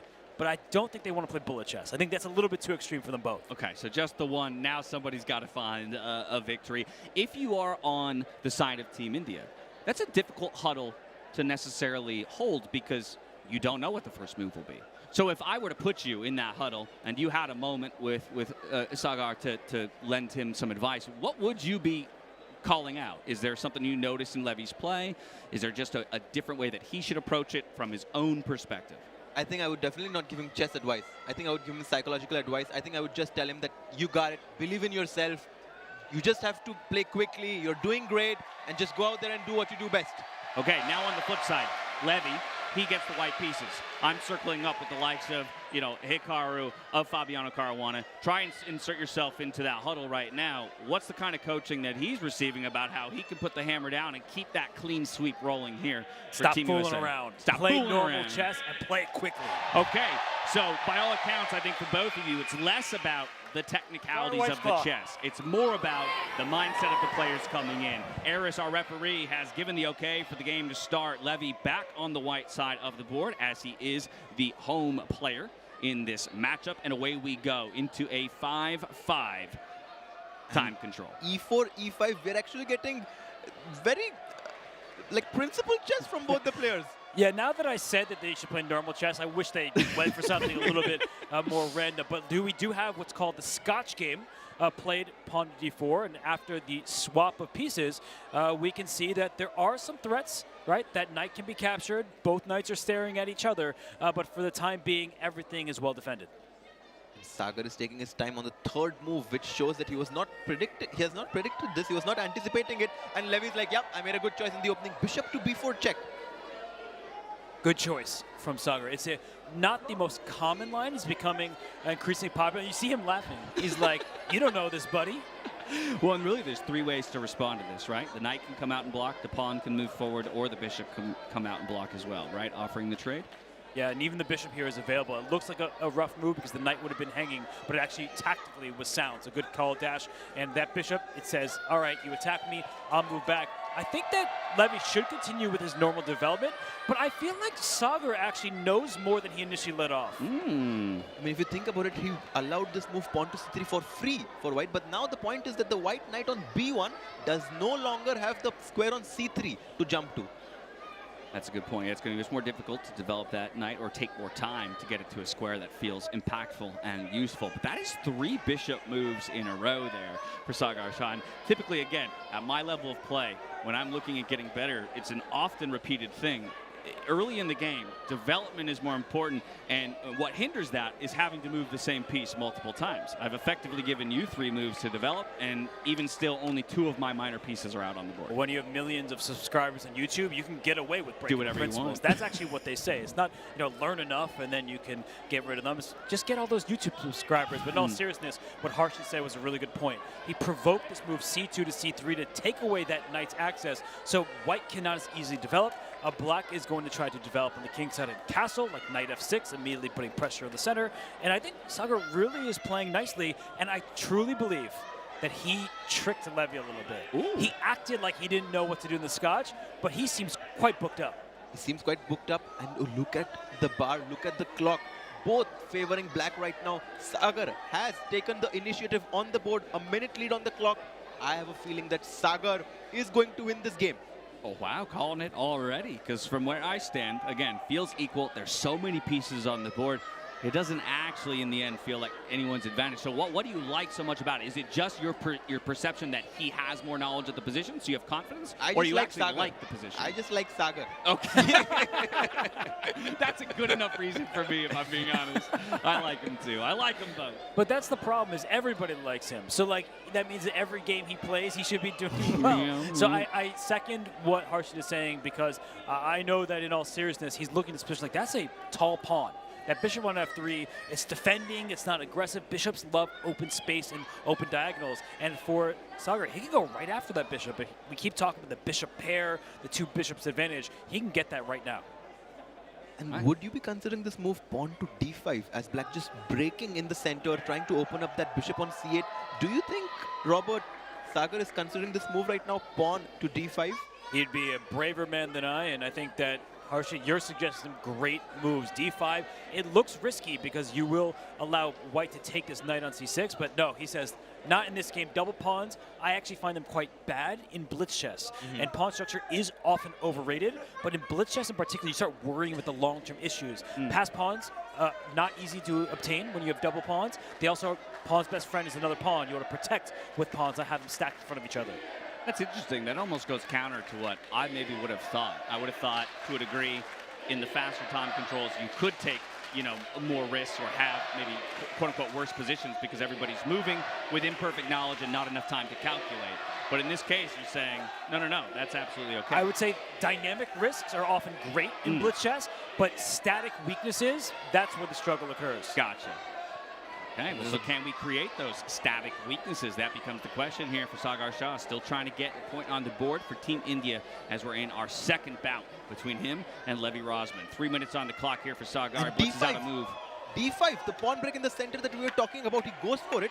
And he also always has the ability to chop that bishop on f3 when he wants, getting that strategic advantage of bishop pair. Is that starting to feel like the face of regret there on Levy? Time is starting to slip away, almost half of a bank to deal with of his opponent, and you can kind of see it. I don't know if I'm in a comfortable position anymore. Yeah, it's all funny when you're riling the audience up, but the jokes are gone. Sagar is like, I'm going to take you down. And look at this. First the D pawn, now the C pawn, attacking a knight in the center. And white center is on the verge of collapsing if he's not careful. It's all about who gets the last laugh. Sagar very serious right now. Look at the focus. Look at that intensity with which he's calculating in this position. The time.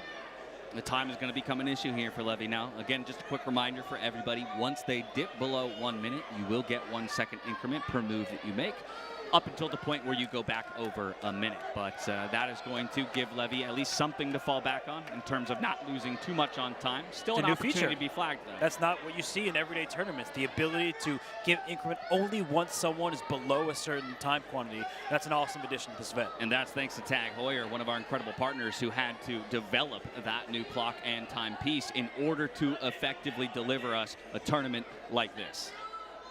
Absolutely. Look at the position now. The 2 knights on d2 and c2. It's been a long time since I've seen 2 knights next to each other on d2 and c2. Not what you advise for your students. And look at this. He's saying, yeah, you have these really passive knights. I'm going to press forward. And that bishop that made so many turns, it's about to stare towards the white king. And look at the smile, that wry smile on Sagar's face. Oh, shoes on the other foot there. Levy entertained the idea of a draw when maybe he could have reached for more in game 1, and that decision might come back to bite him on the tail of trying to be the showman that he always is. Coulda, woulda, definitely shoulda, because Levy right now is in huge trouble on the clock. He has the worst position over the board. I really like his last move, though, because Harsha was correct to criticize those knights that were just sitting next to each other. That knight would like to pile pressure on a pin piece, everybody. That knight on f6 cannot move without black losing the queen behind him. Yeah, I mean, he has found a great resource to try and reroute this knight to d5, as you mentioned there, Robert. What does black do now? I like this move, bishop to e6. I want to stop that knight on b4 to come into d5 and put pressure on my knight on f6. Bishop to e6 is my prediction. And he goes he'll for find it. Yeah. Levy, though, still says, I'm happy to centralize my knight, but this does give, rather, the opportunity for a trade of minor pieces in the center of the board. It would be bishop for knight. By the way, the heart rate, you can see 127 for Sagar, and they have a green heart, which means that they're not very stressed. But look at Levy, his heart is red, which means he's stressed right now. Yeah, so maybe lower heartbeats per minute, but ultimately feeling the pressure of the moment just a little bit more. There it goes. We're going to have the knight fall away. Would expect capture back, logically. Why are we thinking? It's a good question, whether to take the knight on f6 first or take the bishop right away. He takes the bishop, and now for Sagar, you know, he's got a number of options. This pin is really annoying. I would try to break the pin either by pushing my pawn to attack the bishop or bring my queen up. Either way, this pawn on d5, it's worse than its counterpart on d4. Guys, it's bullet chess now. Let's go. That's right. Just dipping under a minute himself here, Sagar. So each will get a second back per move that they make. But the red is on the clock, and that's when you might see the heart rates change. And things are going to start to pick up pace. And there was a bit of emphasis with that capture. Sagar took the bishop, and he kind of screwed that knight in there. And here goes the d5 pawn. So right now, black is up a pawn. But look at the shattered king side, the weak squares. Right in front of double pawns is a square that white can take. At one point, there was a 1.5 minute advantage all the way over in Sagar's camp. Now it's only down to about 15 seconds between them. So things are getting a little bit tighter. And ultimately, Levy is still fighting. He's fighting, but he has 20 seconds on his clock right now. 20 seconds on his clock. He goes queen to b5. He's trying to remaneuver the queen to the king side, to the h5 square right now. And look at both of them. They're nervous. I can sense it. Yeah, their entire body language has changed. They're no longer making any references to the crowd. But we could see a repetition again, and the crowd wants it, I think. If the queen goes back and forth, we may get to a shootout. Oh, no. No. Okay. Sagar refuses. He says, no, I have a win here. I can find it. I can find it. That's his hope. 20 seconds each. Queen b5, pawn to d3. No, he goes queen to c6. I think there's nerves here. And look at the queen. It swings over. If the knight can join the party, the black king's in danger. There is one check and one check away, but the black rook now is an open file to attack with. Yeah, that's a grimace. Levy doesn't love his position right now, but he's still going to fight. Down below 10 seconds is he. Only 7 to work with. Back over to Sagar here. How can he put the finishing touches on this game? And you see Sagar tap the table a little bit. He's really nervous. Oh, capture. What's going on? The pieces are flying. Okay, a bit of chaos on the board. Wait! F6 was hanging. The pawn was hanging, but no time. It was missed. No time to find it. And it's hanging again. Pieces are flying off the board. Too much pressure. But both sides are in a tough spot because both kings are in danger. And we're in flagging territory. We've already seen one game decided by a flag. Wait. What?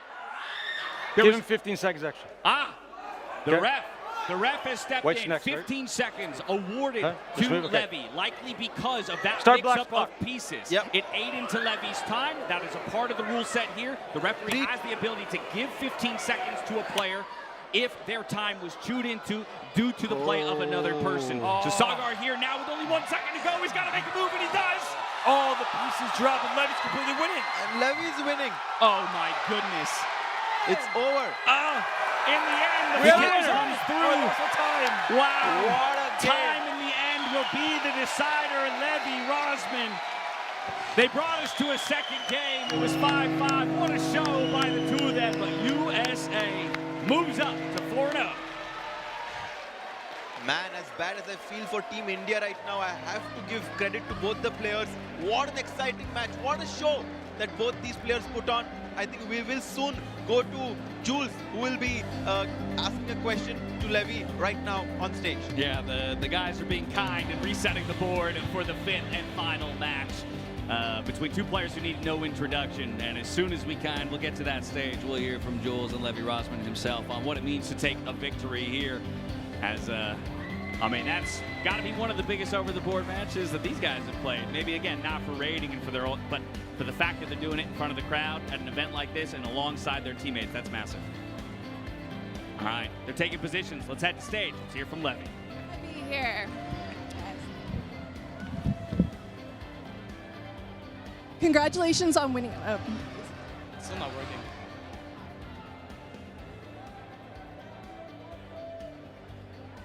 Yeah, mic's not on.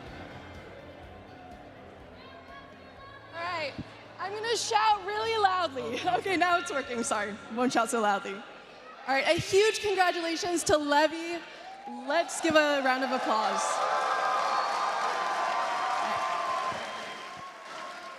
So Levy, that first game, the way you were playing to the crowd, you're basically the Justin Bieber of chess. And I have to ask, with that second game, you seemed a lot more serious.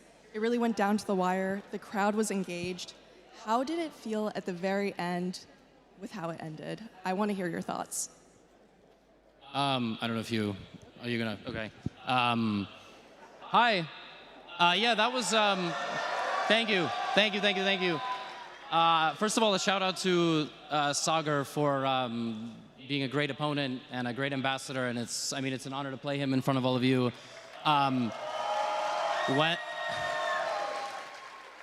When I saw the match order, I was really worried we would be the championship game, and I was like really stressed, and I had no idea what to expect. And I mean, it was a good start for us, so I knew more than anything like we needed to keep the energy high, keep the hype going, and I figured what better way to do that than play some more games. So we repeated in the first game, and then yeah, the second game was exactly what we want to see, which is chaos, nonsense, and I would have loved to play him also in Bullet, but that's how it went. Absolutely. Well, let's give it up for Levy. An amazing match, giving us all the entertainment. Thank you so much and congratulations. Thank you. Now, we have our last game. It's going to be incredibly exciting. While we wait for that, we're going to go to the desk. Thank you, Jules. Great to hear from Levy, who did win that game against Sagar, but that was quite a back-and-forth battle. In the first game that ended in a draw, Levy was better before they put a bit of showmanship for everybody. And that second game, it seemed like Sagar had the upper hand for a while. Yeah, I mean, at some point, I think there was a repetition that he could make, but Sagar's like, no, no, no, I want to win this game right here, right now. But then when it went down to the time scramble, the experience that Levy has in these shorter time formats came into use. He was clutch there, having some last-minute tricks. Sagar made a big blunder. Levy, very nice win. Let's do our best impression of Levy and Sagar and dive into the game. Let's analyze what went wrong for Sagar and what went right for Levy, because for a while in this position, it felt like Black should be on the better side. This pawn on d5 is weaker than Black's pawn on d4, but this is the first moment you really didn't like from Sagar. Absolutely. I think that here, he should have just played this move pawn to h6. And after bishop takes f6, queen takes f6, the bishop on b6 is going to be a monster whenever the pawn on d4 moves. And I think that this would have given Sagar a risk-free advantage. In the game, he won a pawn, the pawn on d5, but as you were mentioning, just a few minutes before he did this pawn structure, spoiling the pawn structure, especially in this time control, can be a big disadvantage to your position. Objectively still good for Black, but practically becomes very difficult because as the game continued, there were some difficult choices, and Black Sagar was playing very well. Levy was trying to avoid the queen trade. Things still going back and forth. And then at this point in time, Black is actually doing very well. You can switch from defending, into attacking. And then after queen goes, the rook is coming in. Everything was going right, and even this pawn pushing seemed good, but this was a big miss from Levy. It was mate in 2. It's actually mate in 2. Queen takes f6, rook g7, rook e8 is checkmate on the board. But of course, when you have 5 seconds on your clock, you're not really focusing on what your opponent is doing. You just want to make sure you don't lose on time. Levy just wanted to keep things under control. That's what he did. And finally, after, I think there was this queen g5 check and the bishop on a5. Yeah, it still seemed like Black was doing pretty well with the passed pawn, but there it was. That the queen left the d5 square, allowing the white queen to check, and that just wasn't a check. Everything fell after that. First the bishop on a5, then the queen moved in, then the rook on d8 with check, and after that, I mean, the flag fell, but the game was over because I don't think Levy was going to miss this checkmate in 2. Yeah, just checkmate in 2, rook d8, rook e8. The whole facade of the Black pieces fell down after he lost that bishop on a5. Levy wins. USA is leading with a score of 4-0. We have one final game, Robert. Will India manage to get any point on the leaderboard? Because it's 4-0 right now, and this is the biggest match. What do you think? It's a clean sweep right now. Will it finish that way? That's up to Hikaru Nakamura, who takes on world champion Gukesh Damaraju. We'll throw it to the stage, and Dash, who's with both these players. The match may be over, but you know these players are going to do battle. Let's throw to Dash right now.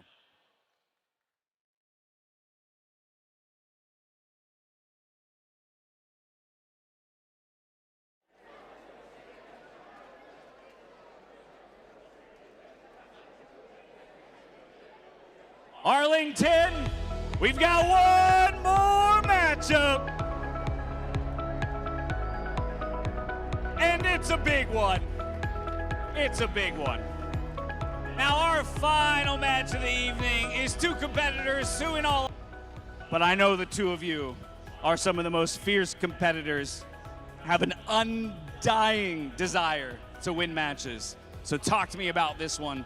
Two of the best in the world, you and Hikaru, stepping into an arena unlike anything chess has ever seen. Yeah, I'm super excited, and I mean, it's always nice to play Hikaru in a faster time control game, and especially with the crowd cheering, it'll be full of excitement. Are you going to get a point on the board for Team India here? I'll try my best. Try his best. But you, Hikaru, you get a say in all of that. Your team has set you up brilliantly. The series is already in your hands, but like we said, it's more about the magic of the moment and what we're trying to do here in the chess world. So give me your thoughts ahead of this matchup, and give me your thoughts on what we've seen already here on the stage today. Yeah, so it's been a really good match. I think the Tani game against Ethan was probably the highlight so far. It went our way, but the score isn't reflective of the overall result. But really, it's just great to see the fans here. They've made amazing contributions. They've been really loud, and I think all of us have enjoyed it a lot. So it's been great. Make some more noise when I play Gukesh, and let's finish this off with a sweep. There it is, calling the queen, clean sweep. Looking to say something about that. Gentlemen, Thank you so much. Take your positions, and best of luck.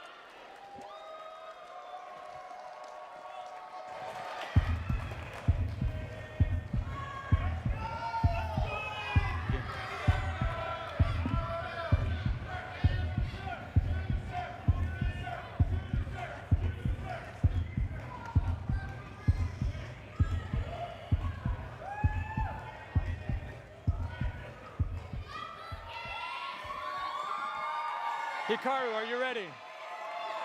Gukesh, are you ready? Start White's clock.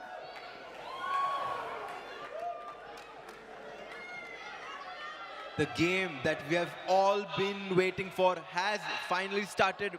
E4 by Hikaru and Caruana played by Gukesh. Robert, what an exciting match that we have to conclude this amazing event.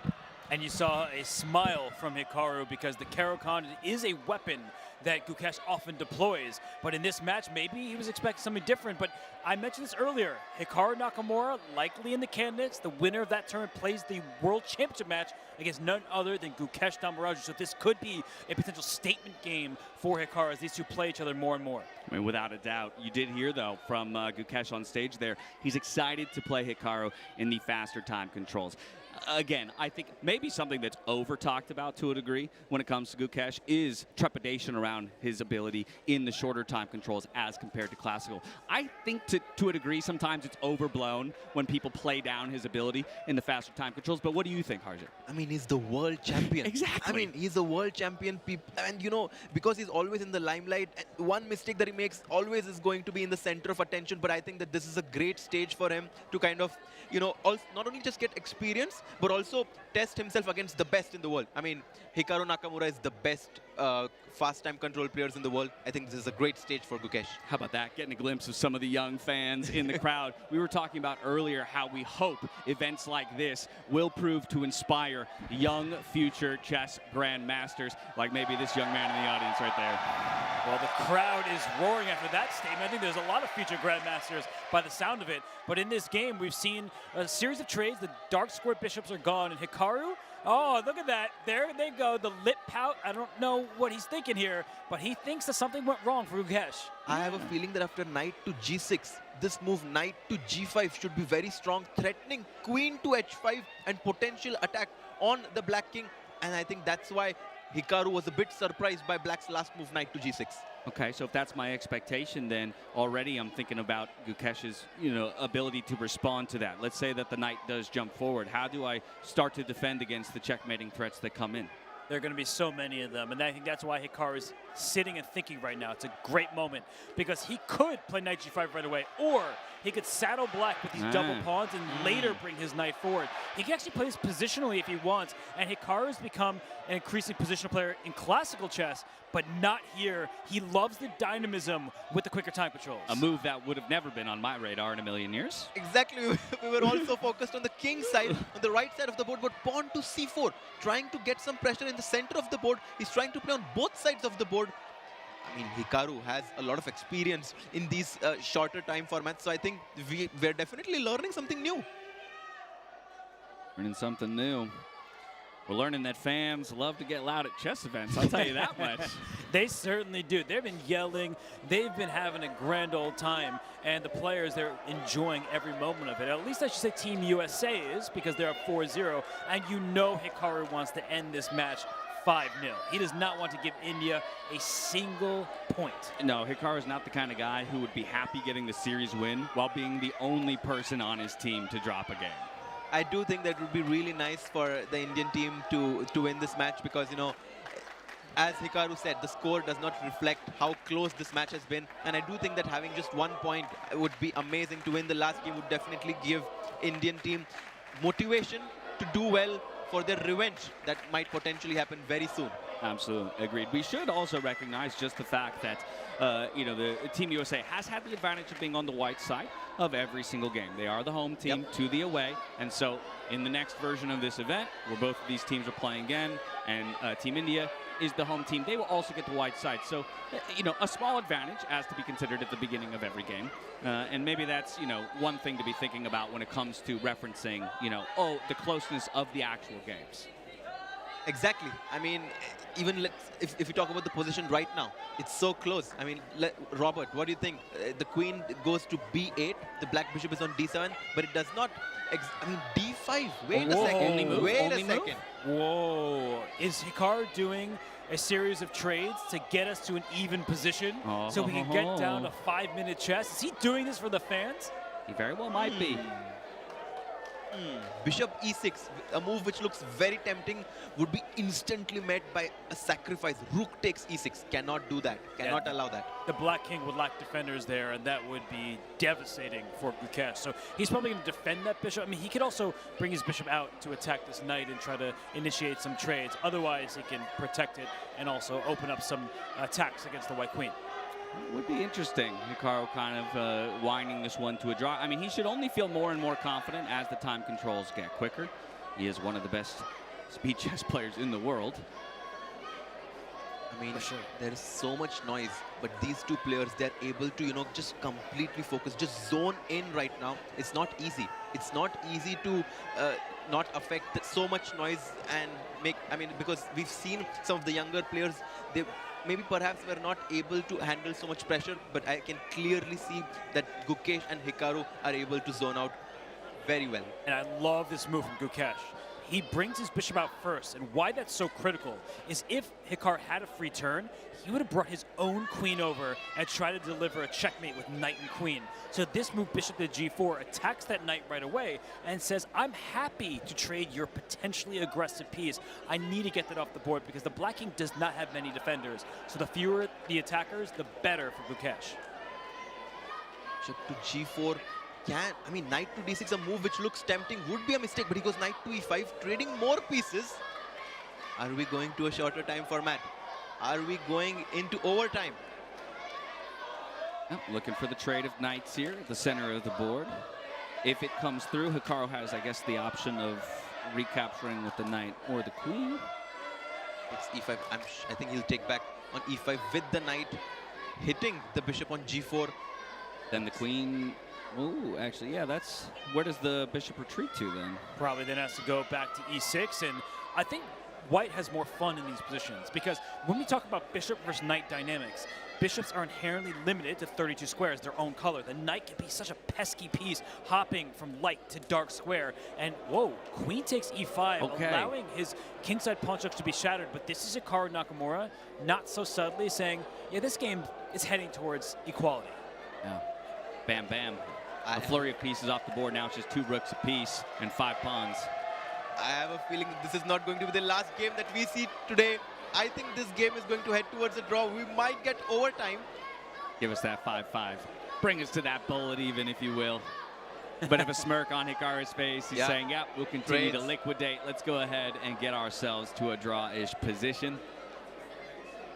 Let's go to 5 minutes. Let's give some more fireworks to the fans. And I know the repetition we're about to get. The rooks cannot be traded here. White would have a worse pawn structure in the endgame. So back and forth we go. Only a legal move. It's got to be a claim. It's got to be played, and then we're looking for the claim, and there it is. We'll head to stage where our head referee, Eris, will be standing by. Do you agree? We have a draw. And 5 the minutes draw next. claim. The draw claim is accepted. 5-minute game to come. And now again, a reminder, we go back to our huddles. Both players have the opportunity to discuss with their teams. Where do we go from here? You cannot play the same opening move in the next game for Hikaru. Hikaru started with the king's pawn. He's no longer eligible to do that, but we know how versatile a player like Hikaru Nakamura is. So I think he will play d4, the queen's pawn, and then if that gives a draw, he'll switch to something else. I'm just so happy that we're getting to see more chess. I mean, let's get one more game. I'm hoping for this game to be a draw so that we get bullet chess. This is great. I mean, I'm so happy that the fans get to see more chess being played between the current world champion and current world number 2, Hikaru Nakamura. I want to see pieces flying. I want to see pieces flying every which way. Get those claim buttons in. We've yet to see an illegal move yet. Again, still going to remind people that the rules within this tournament can kind of lay the groundwork for some crazy stuff to be happening that we haven't necessarily seen just yet, but it'll always be a possibility. Well, there may have been an invisible legal move that even we didn't see because they have to claim it. True.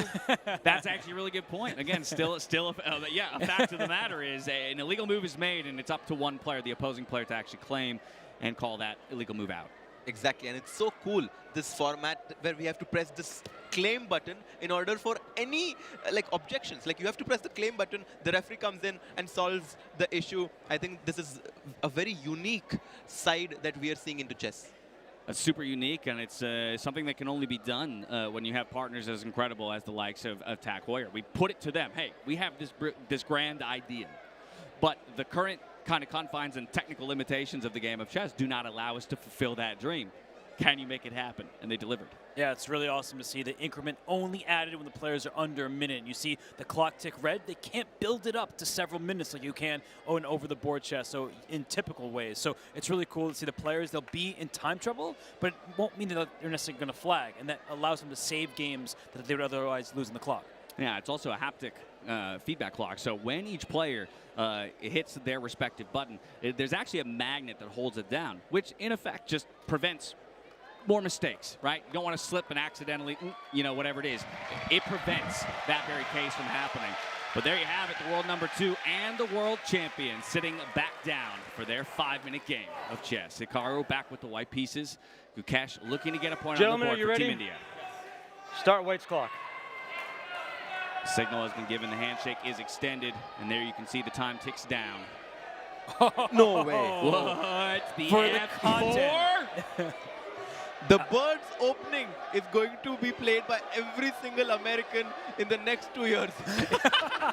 Well, that's good for India in future versions of this event because it's typically not seen at these high levels for a reason. But I will say that, you know, everyone would have thought that it was Hikaru giving preparation advice to Levy.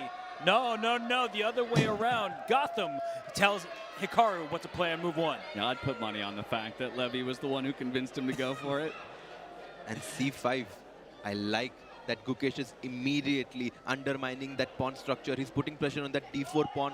And after D takes C5, I have a feeling that the black queen might jump into A5. I mean, from my untrained eye, I love all the positions of white pieces generally, right? Again, I've got most of my minor pieces, barring that dark squared bishop, out on the board. I've got multiple pawns controlling central squares. So feels like a very stable position in which I've worked towards the principles of chess as I know it. And now, as Harjit mentioned, it's about Gukesh trying to find ways to undermine that principality that I've played Right, through. because White's whole setup was geared to stopping Black playing pawn to E5, and it's still not really available. But Black decided to strike with the other pawn.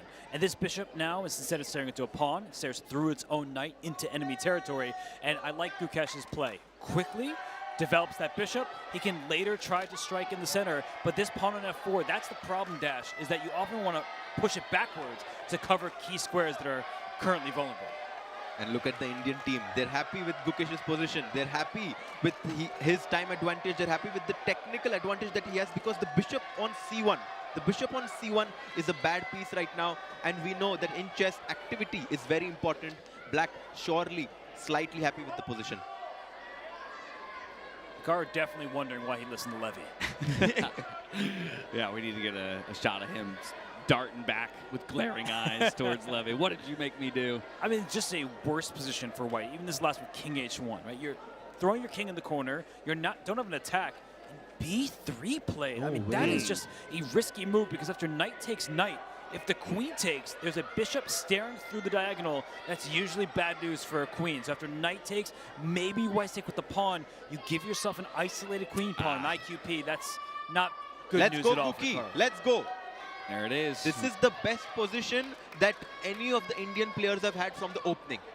Okay. So is that pawn our target? Is the game all about D4 right now? Yeah, that's a huge weakness, and Black's pieces are already ready to stare at it. I know there are some others in the way, but that's what, you know, the legends of the game from the past, Capablancas, the Nimzoviches, you know, learn your chess history, everybody. Some great names there. You want to blockade the square in front of an isolated pawn so the pawn can't push very easily.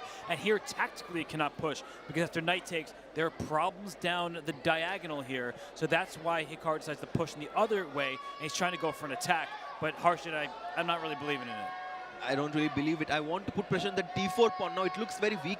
Usually, the white bishop wants to go to B2, but now that the F pawn has moved, it kind of just feels like the dark squares are very weak in white's position right now. Gukesh has a time advantage, but he still needs to understand which pieces to exchange. You know, we always talk about like what pieces are important and what pieces we want to trade. I think right now it would be nice to trade those knights off.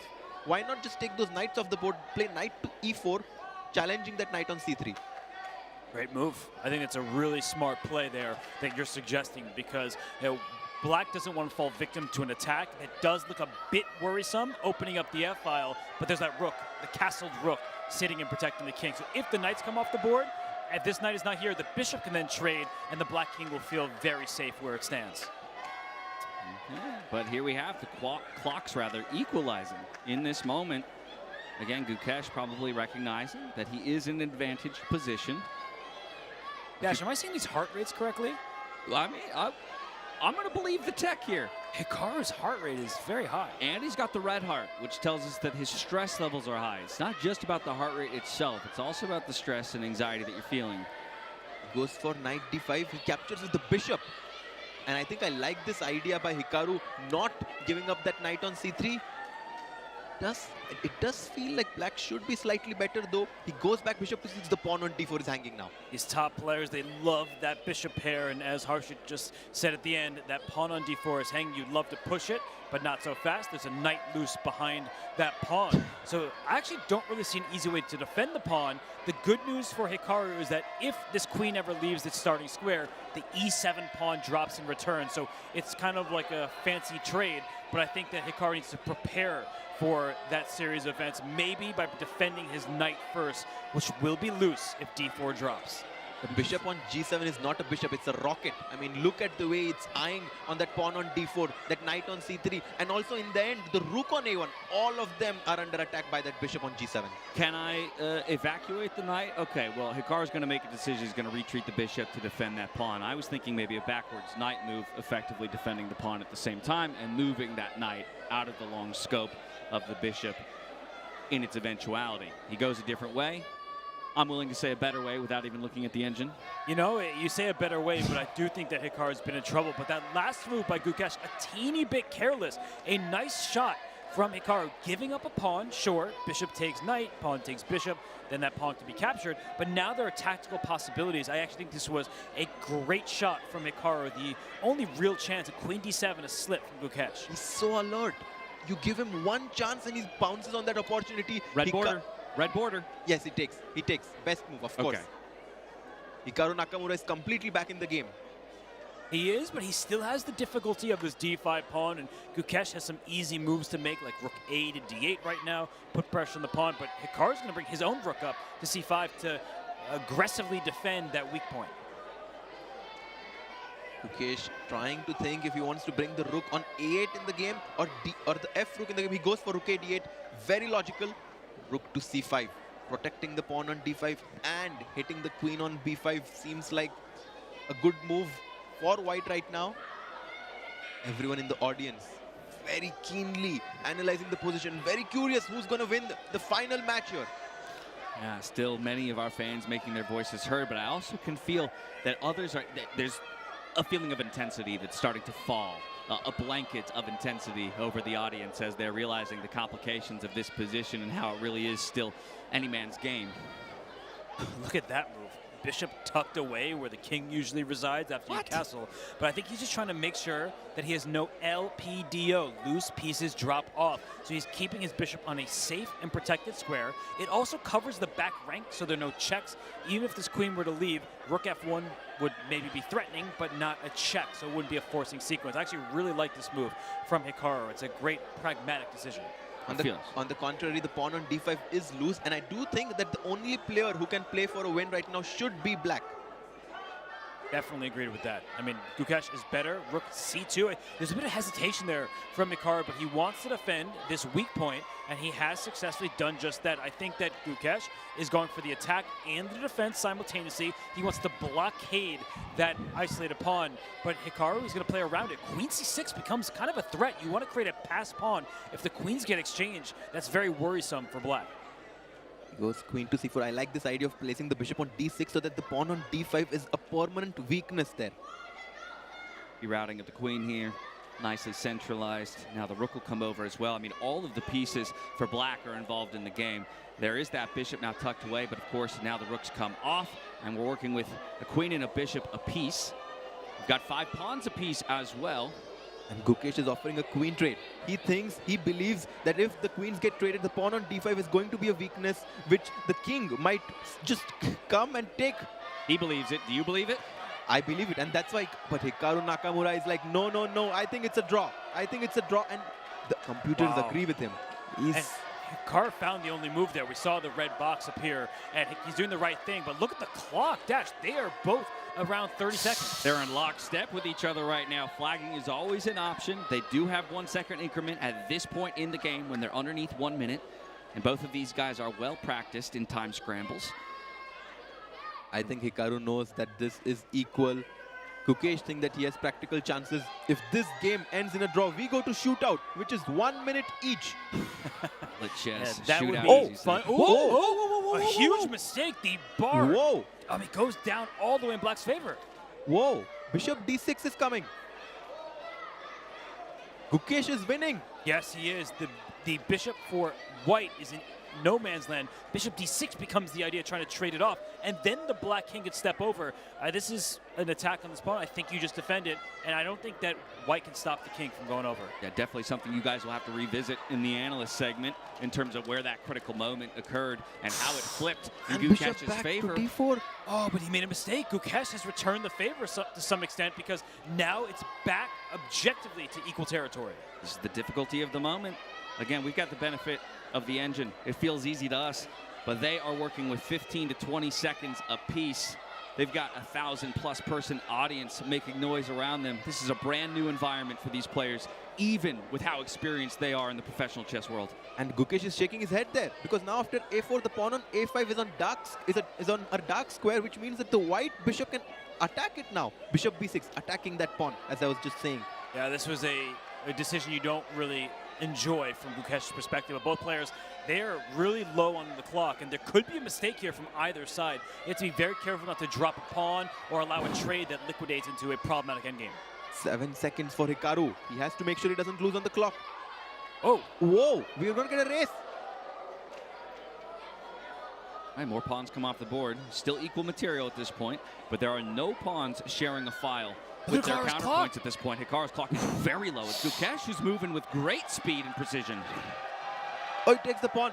Oh, and all the pieces have been traded. Bare kings on the board. It's a draw. They know, and it's a draw. There's not enough material to deliver a checkmate. The draw's been called. We're going to our first shootout. Oh. What a finale that we have here, guys. For real, for real. From 10 minutes to 5 to 1. The pieces will be reset. The players will have a moment to speak again with their teams. And now, once again, a reminder. E4 off the board. D4, right? Or no, F4. You're right. He went Levy's way. Yes. So perhaps D4 will be the opening move of the final board. We've at least eliminated a few of the possibilities. We go back to that conversation about what is happening in these huddles. It's a bullet game. There's 1 minute apiece. Is there much you can say when it comes to the chess itself versus that psychological element that we talked about earlier in the day? In bullet, it's all about intuition and confidence. If you are confident and you play fast, you are generally going to be a small favorite, because I think in terms of the players, both players are very level, right? I mean, Gukesh being the classical world champion, but Hikaru being one of the best faster time control players. I think it's a very evenly based match right now. What do you think, Robert? Do you think because it's going to be bullet, Hikaru will be slightly more experienced, or do you think that the youth that Gukesh has will prevail in this match? Hikaru is double Gukesh's age, so I think that's going to come in handy. He has so much experience playing late-night blitz and bullet chess. You know, in the shootout that we're about to have for Gukesh, I mean, it's going to be difficult. He is the huge underdog, but it's one single game. I think that's what he needs to rely on. That Hikaru's probably nervous. We saw his heart rate, the stress coming out, and it's just one single game. So Gukesh, he's got to save this best for last here. I mean, he has so much determination, though. He's very young. Maybe he doesn't have as much experience as Hikaru, but he has so much determination, so much tenacity. He always wants to win, no matter what format he plays, whether it be freestyle, whether it be normal classical chess, whether it be shootout, any format, Gukesh is going to give his best to win. He said it himself. I'm excited to play Hikaru in shorter time controls. He may well understand that he's not the favorite in that situation, but that also to me speaks to the level of competitor that he is and the type of ethic that he has that has led him to the World Championship. You have to stare down obstacles that have beaten you before. You have to overcome past failures to become the greatest in any specialization. And for him, okay, I might be world champion in classical time controls. I might not have the edge against Hikaru, but I'm excited to come up against that obstacle. I don't fear it. You got to slay the beast to become the beast. And Exactly the world right. champion is typically the beast in chess. And Gukesh is that kind of beast. And I actually think we've been talking about statement wins. That if Gukesh beats Hikaru in Hikaru's own game with no time to start, 1 minute per side, I think that actually sends a message to Hikaru Nakamura that, hey, this world should not take me for granted. That I know I don't play as much speed chess as you, but I can handle the pressure and I can handle the spotlight. And I think that the world champion would love to make that statement against none other than arguably the best historic player in 1 minute chess in Hikaru Nakamura. Statement could be made here on the Arlington stage that reverberates throughout the world. And Gukesh, again, trying tooth and nail to get a point on the board for Team India. Again, we kind of talk about how much that would mean just from ending the event on a high note and maybe then looking towards, okay, let's flip the script. And when we've got the white pieces and you're on our home soil, we're going to do to you what you did to us. Whoever wins the last game wins it all. Quick rule change. Should we huddle up? Let's, what does the referee have to say about that? No, it's not so much. Not so much. But again, pride is on the line.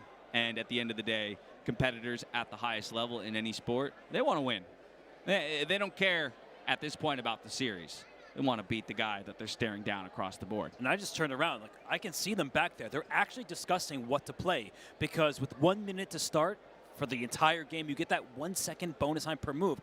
That's not a lot. So if you make an egregious mistake on move 8, the game could be over right there. What would you want to see when it comes to the bullet and the idea of playing to intuition? Do you want to see a first move made that is like within my wheelhouse? So I'm Hikaru, play the most classically known opening move for myself and what I know the best, or throw the curveball, throw the thing. I know neither of us know what's going to happen after I do this. You know? I think when the time control is the shortest, you should always play what you play in classical because you have so much experience in it that you will be able to find the ideas more intuitively. And I think that the shorter the time format, it's usually a better idea to play what you know best.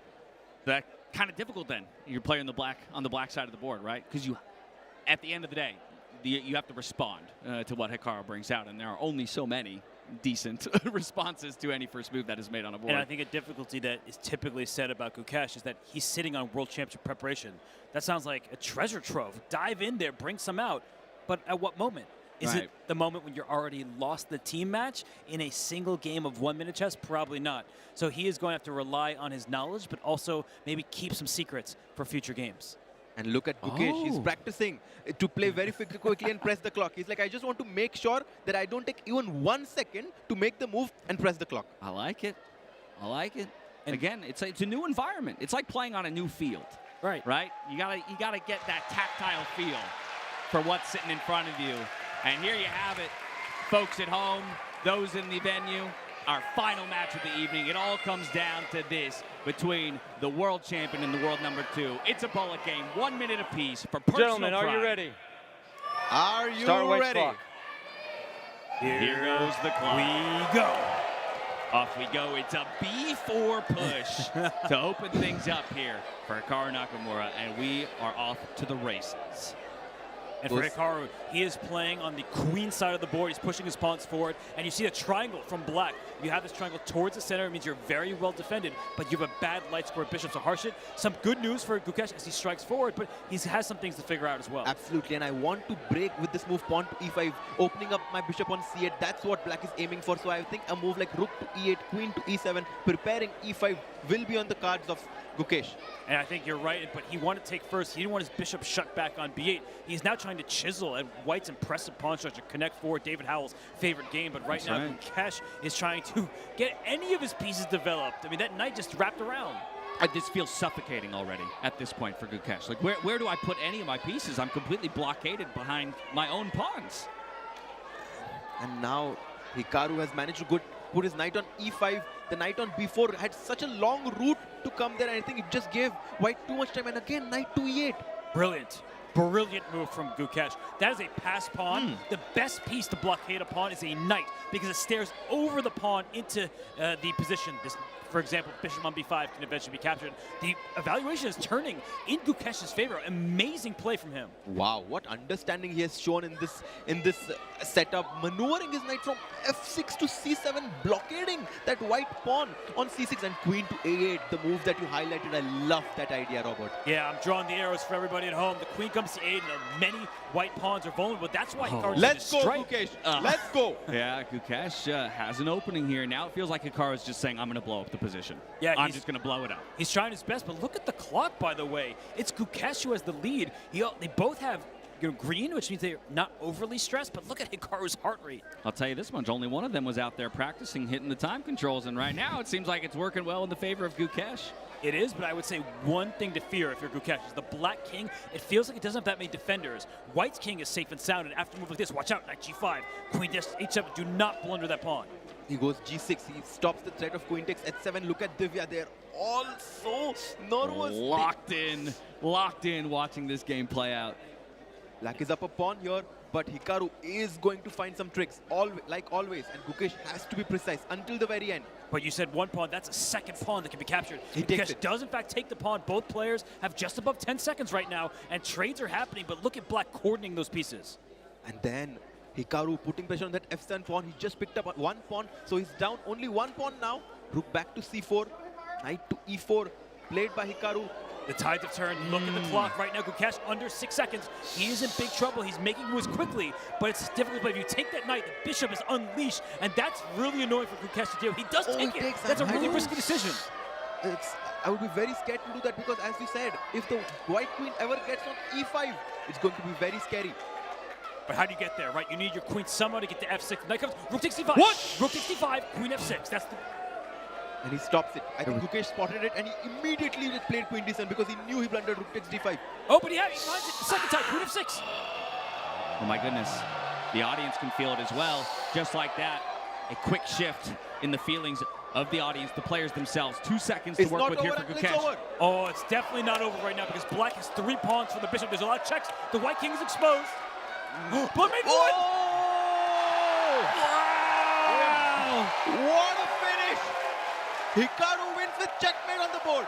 Look at that. Checkmate, USA versus India. And it ends in a checkmate delivered by the world #2 to the world champion. Hikaru gets it done. The clean sweep, 5-0. The clean sweep, the brooms are out. You can hear the chants in the background. Hikaru Nakamura said, not today. You're not going to get that last point. Man, Gukesh at such a good position with Hikaru Nakamura. I mean, that's why we say that he's the trickiest of them all. It's his comfort zone, man. He seems to only get better as there's less time on the clock. Let's go to stage now. Jules standing by with the team captain of congratulations USA. on the finish. I must ask, what did you talk about with your teammates back there? And did it influence your opening decisions? Well, we were just discussing what the options were. First I played e4, then I played f4 to copy Levy, and then I just thought, play b4, why not? The orangutan's a good opening. So it worked out, but I mean, to be fair, Gukesh had many opportunities to win, so it could have gone either way. All right, thank you so much. And a big congratulations, let's give it up for Hikaru.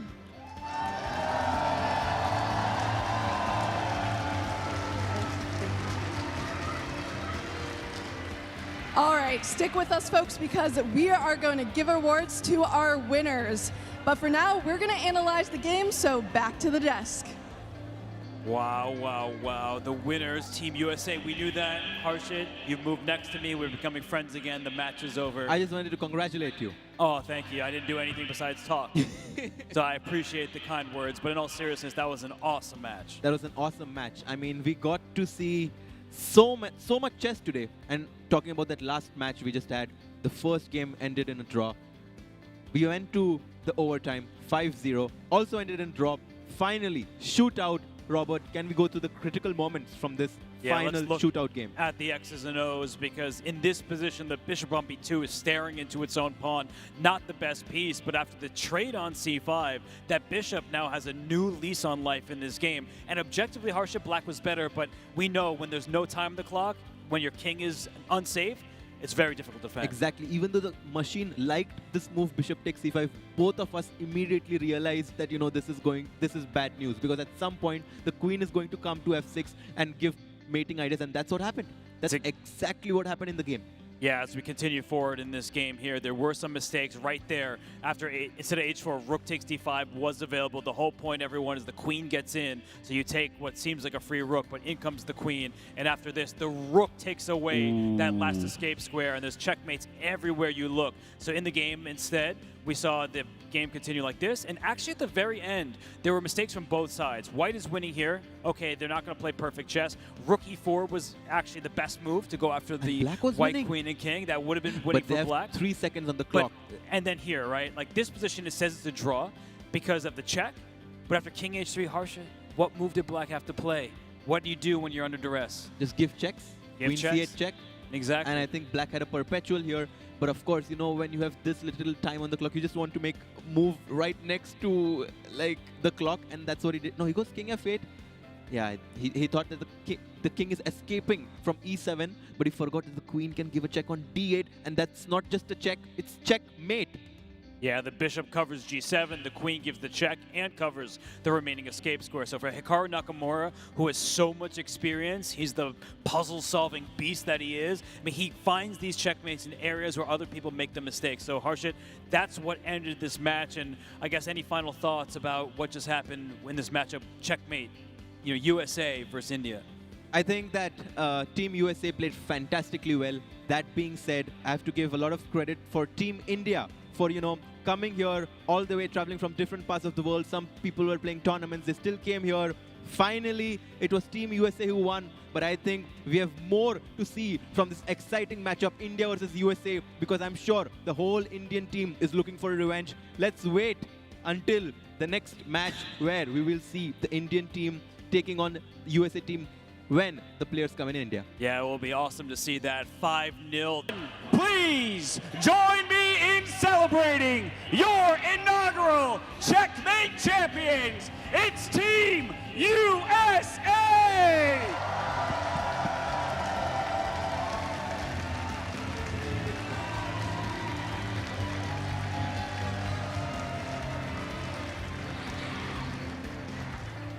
In securing victory for their nation in a 5-0 finish, it was definitely a battle that delivered highs and lows, Dash. What an exciting journey. Everybody here in the audience and at home had a good one. They delivered for us. But now it's time for us to deliver for them. Awarding one of these incredible watches to each member of the winning team, courtesy of one of our incredible partners in Tag Heuer. To help us present the awards, I'd like to welcome Gabrielle Ayala, brand manager for Tag Heuer, to the stage. Gabriella, thank you so much, first of all, for being such an incredible partner. These watches are absolutely spectacular. The timepiece that you guys designed for us delivered in every way we could have imagined.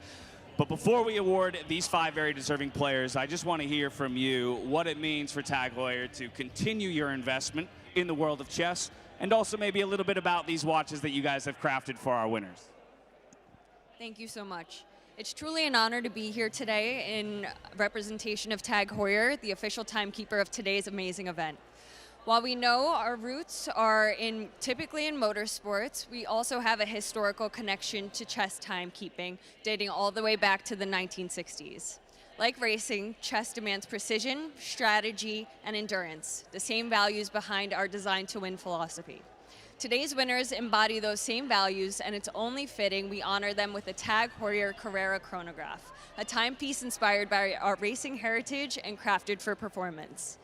The Carrera combines timeless design, modern engineering, and the same clarity and precision needed to win. On behalf of Tag Heuer, congratulations to our champions.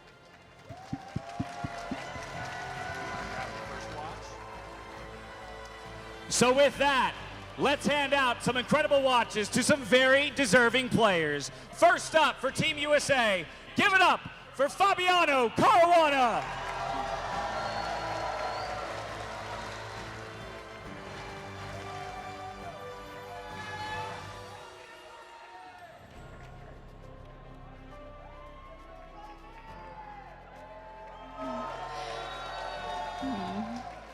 And next up, let's give it up for Carissa Yip.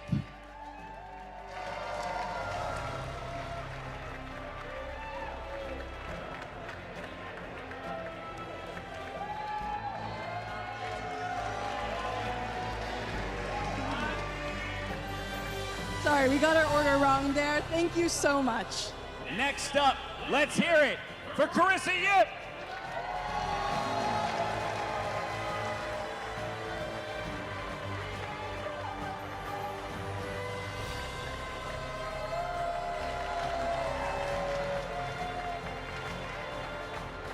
Let's hear a round of applause for Levy.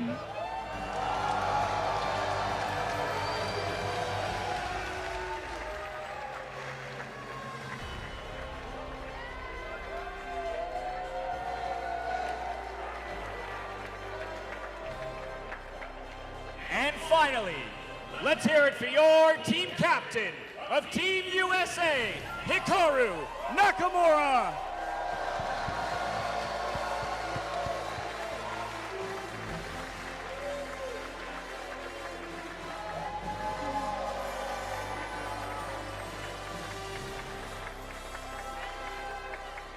Arlington, give it up one more time for your Checkmate champions, Team USA!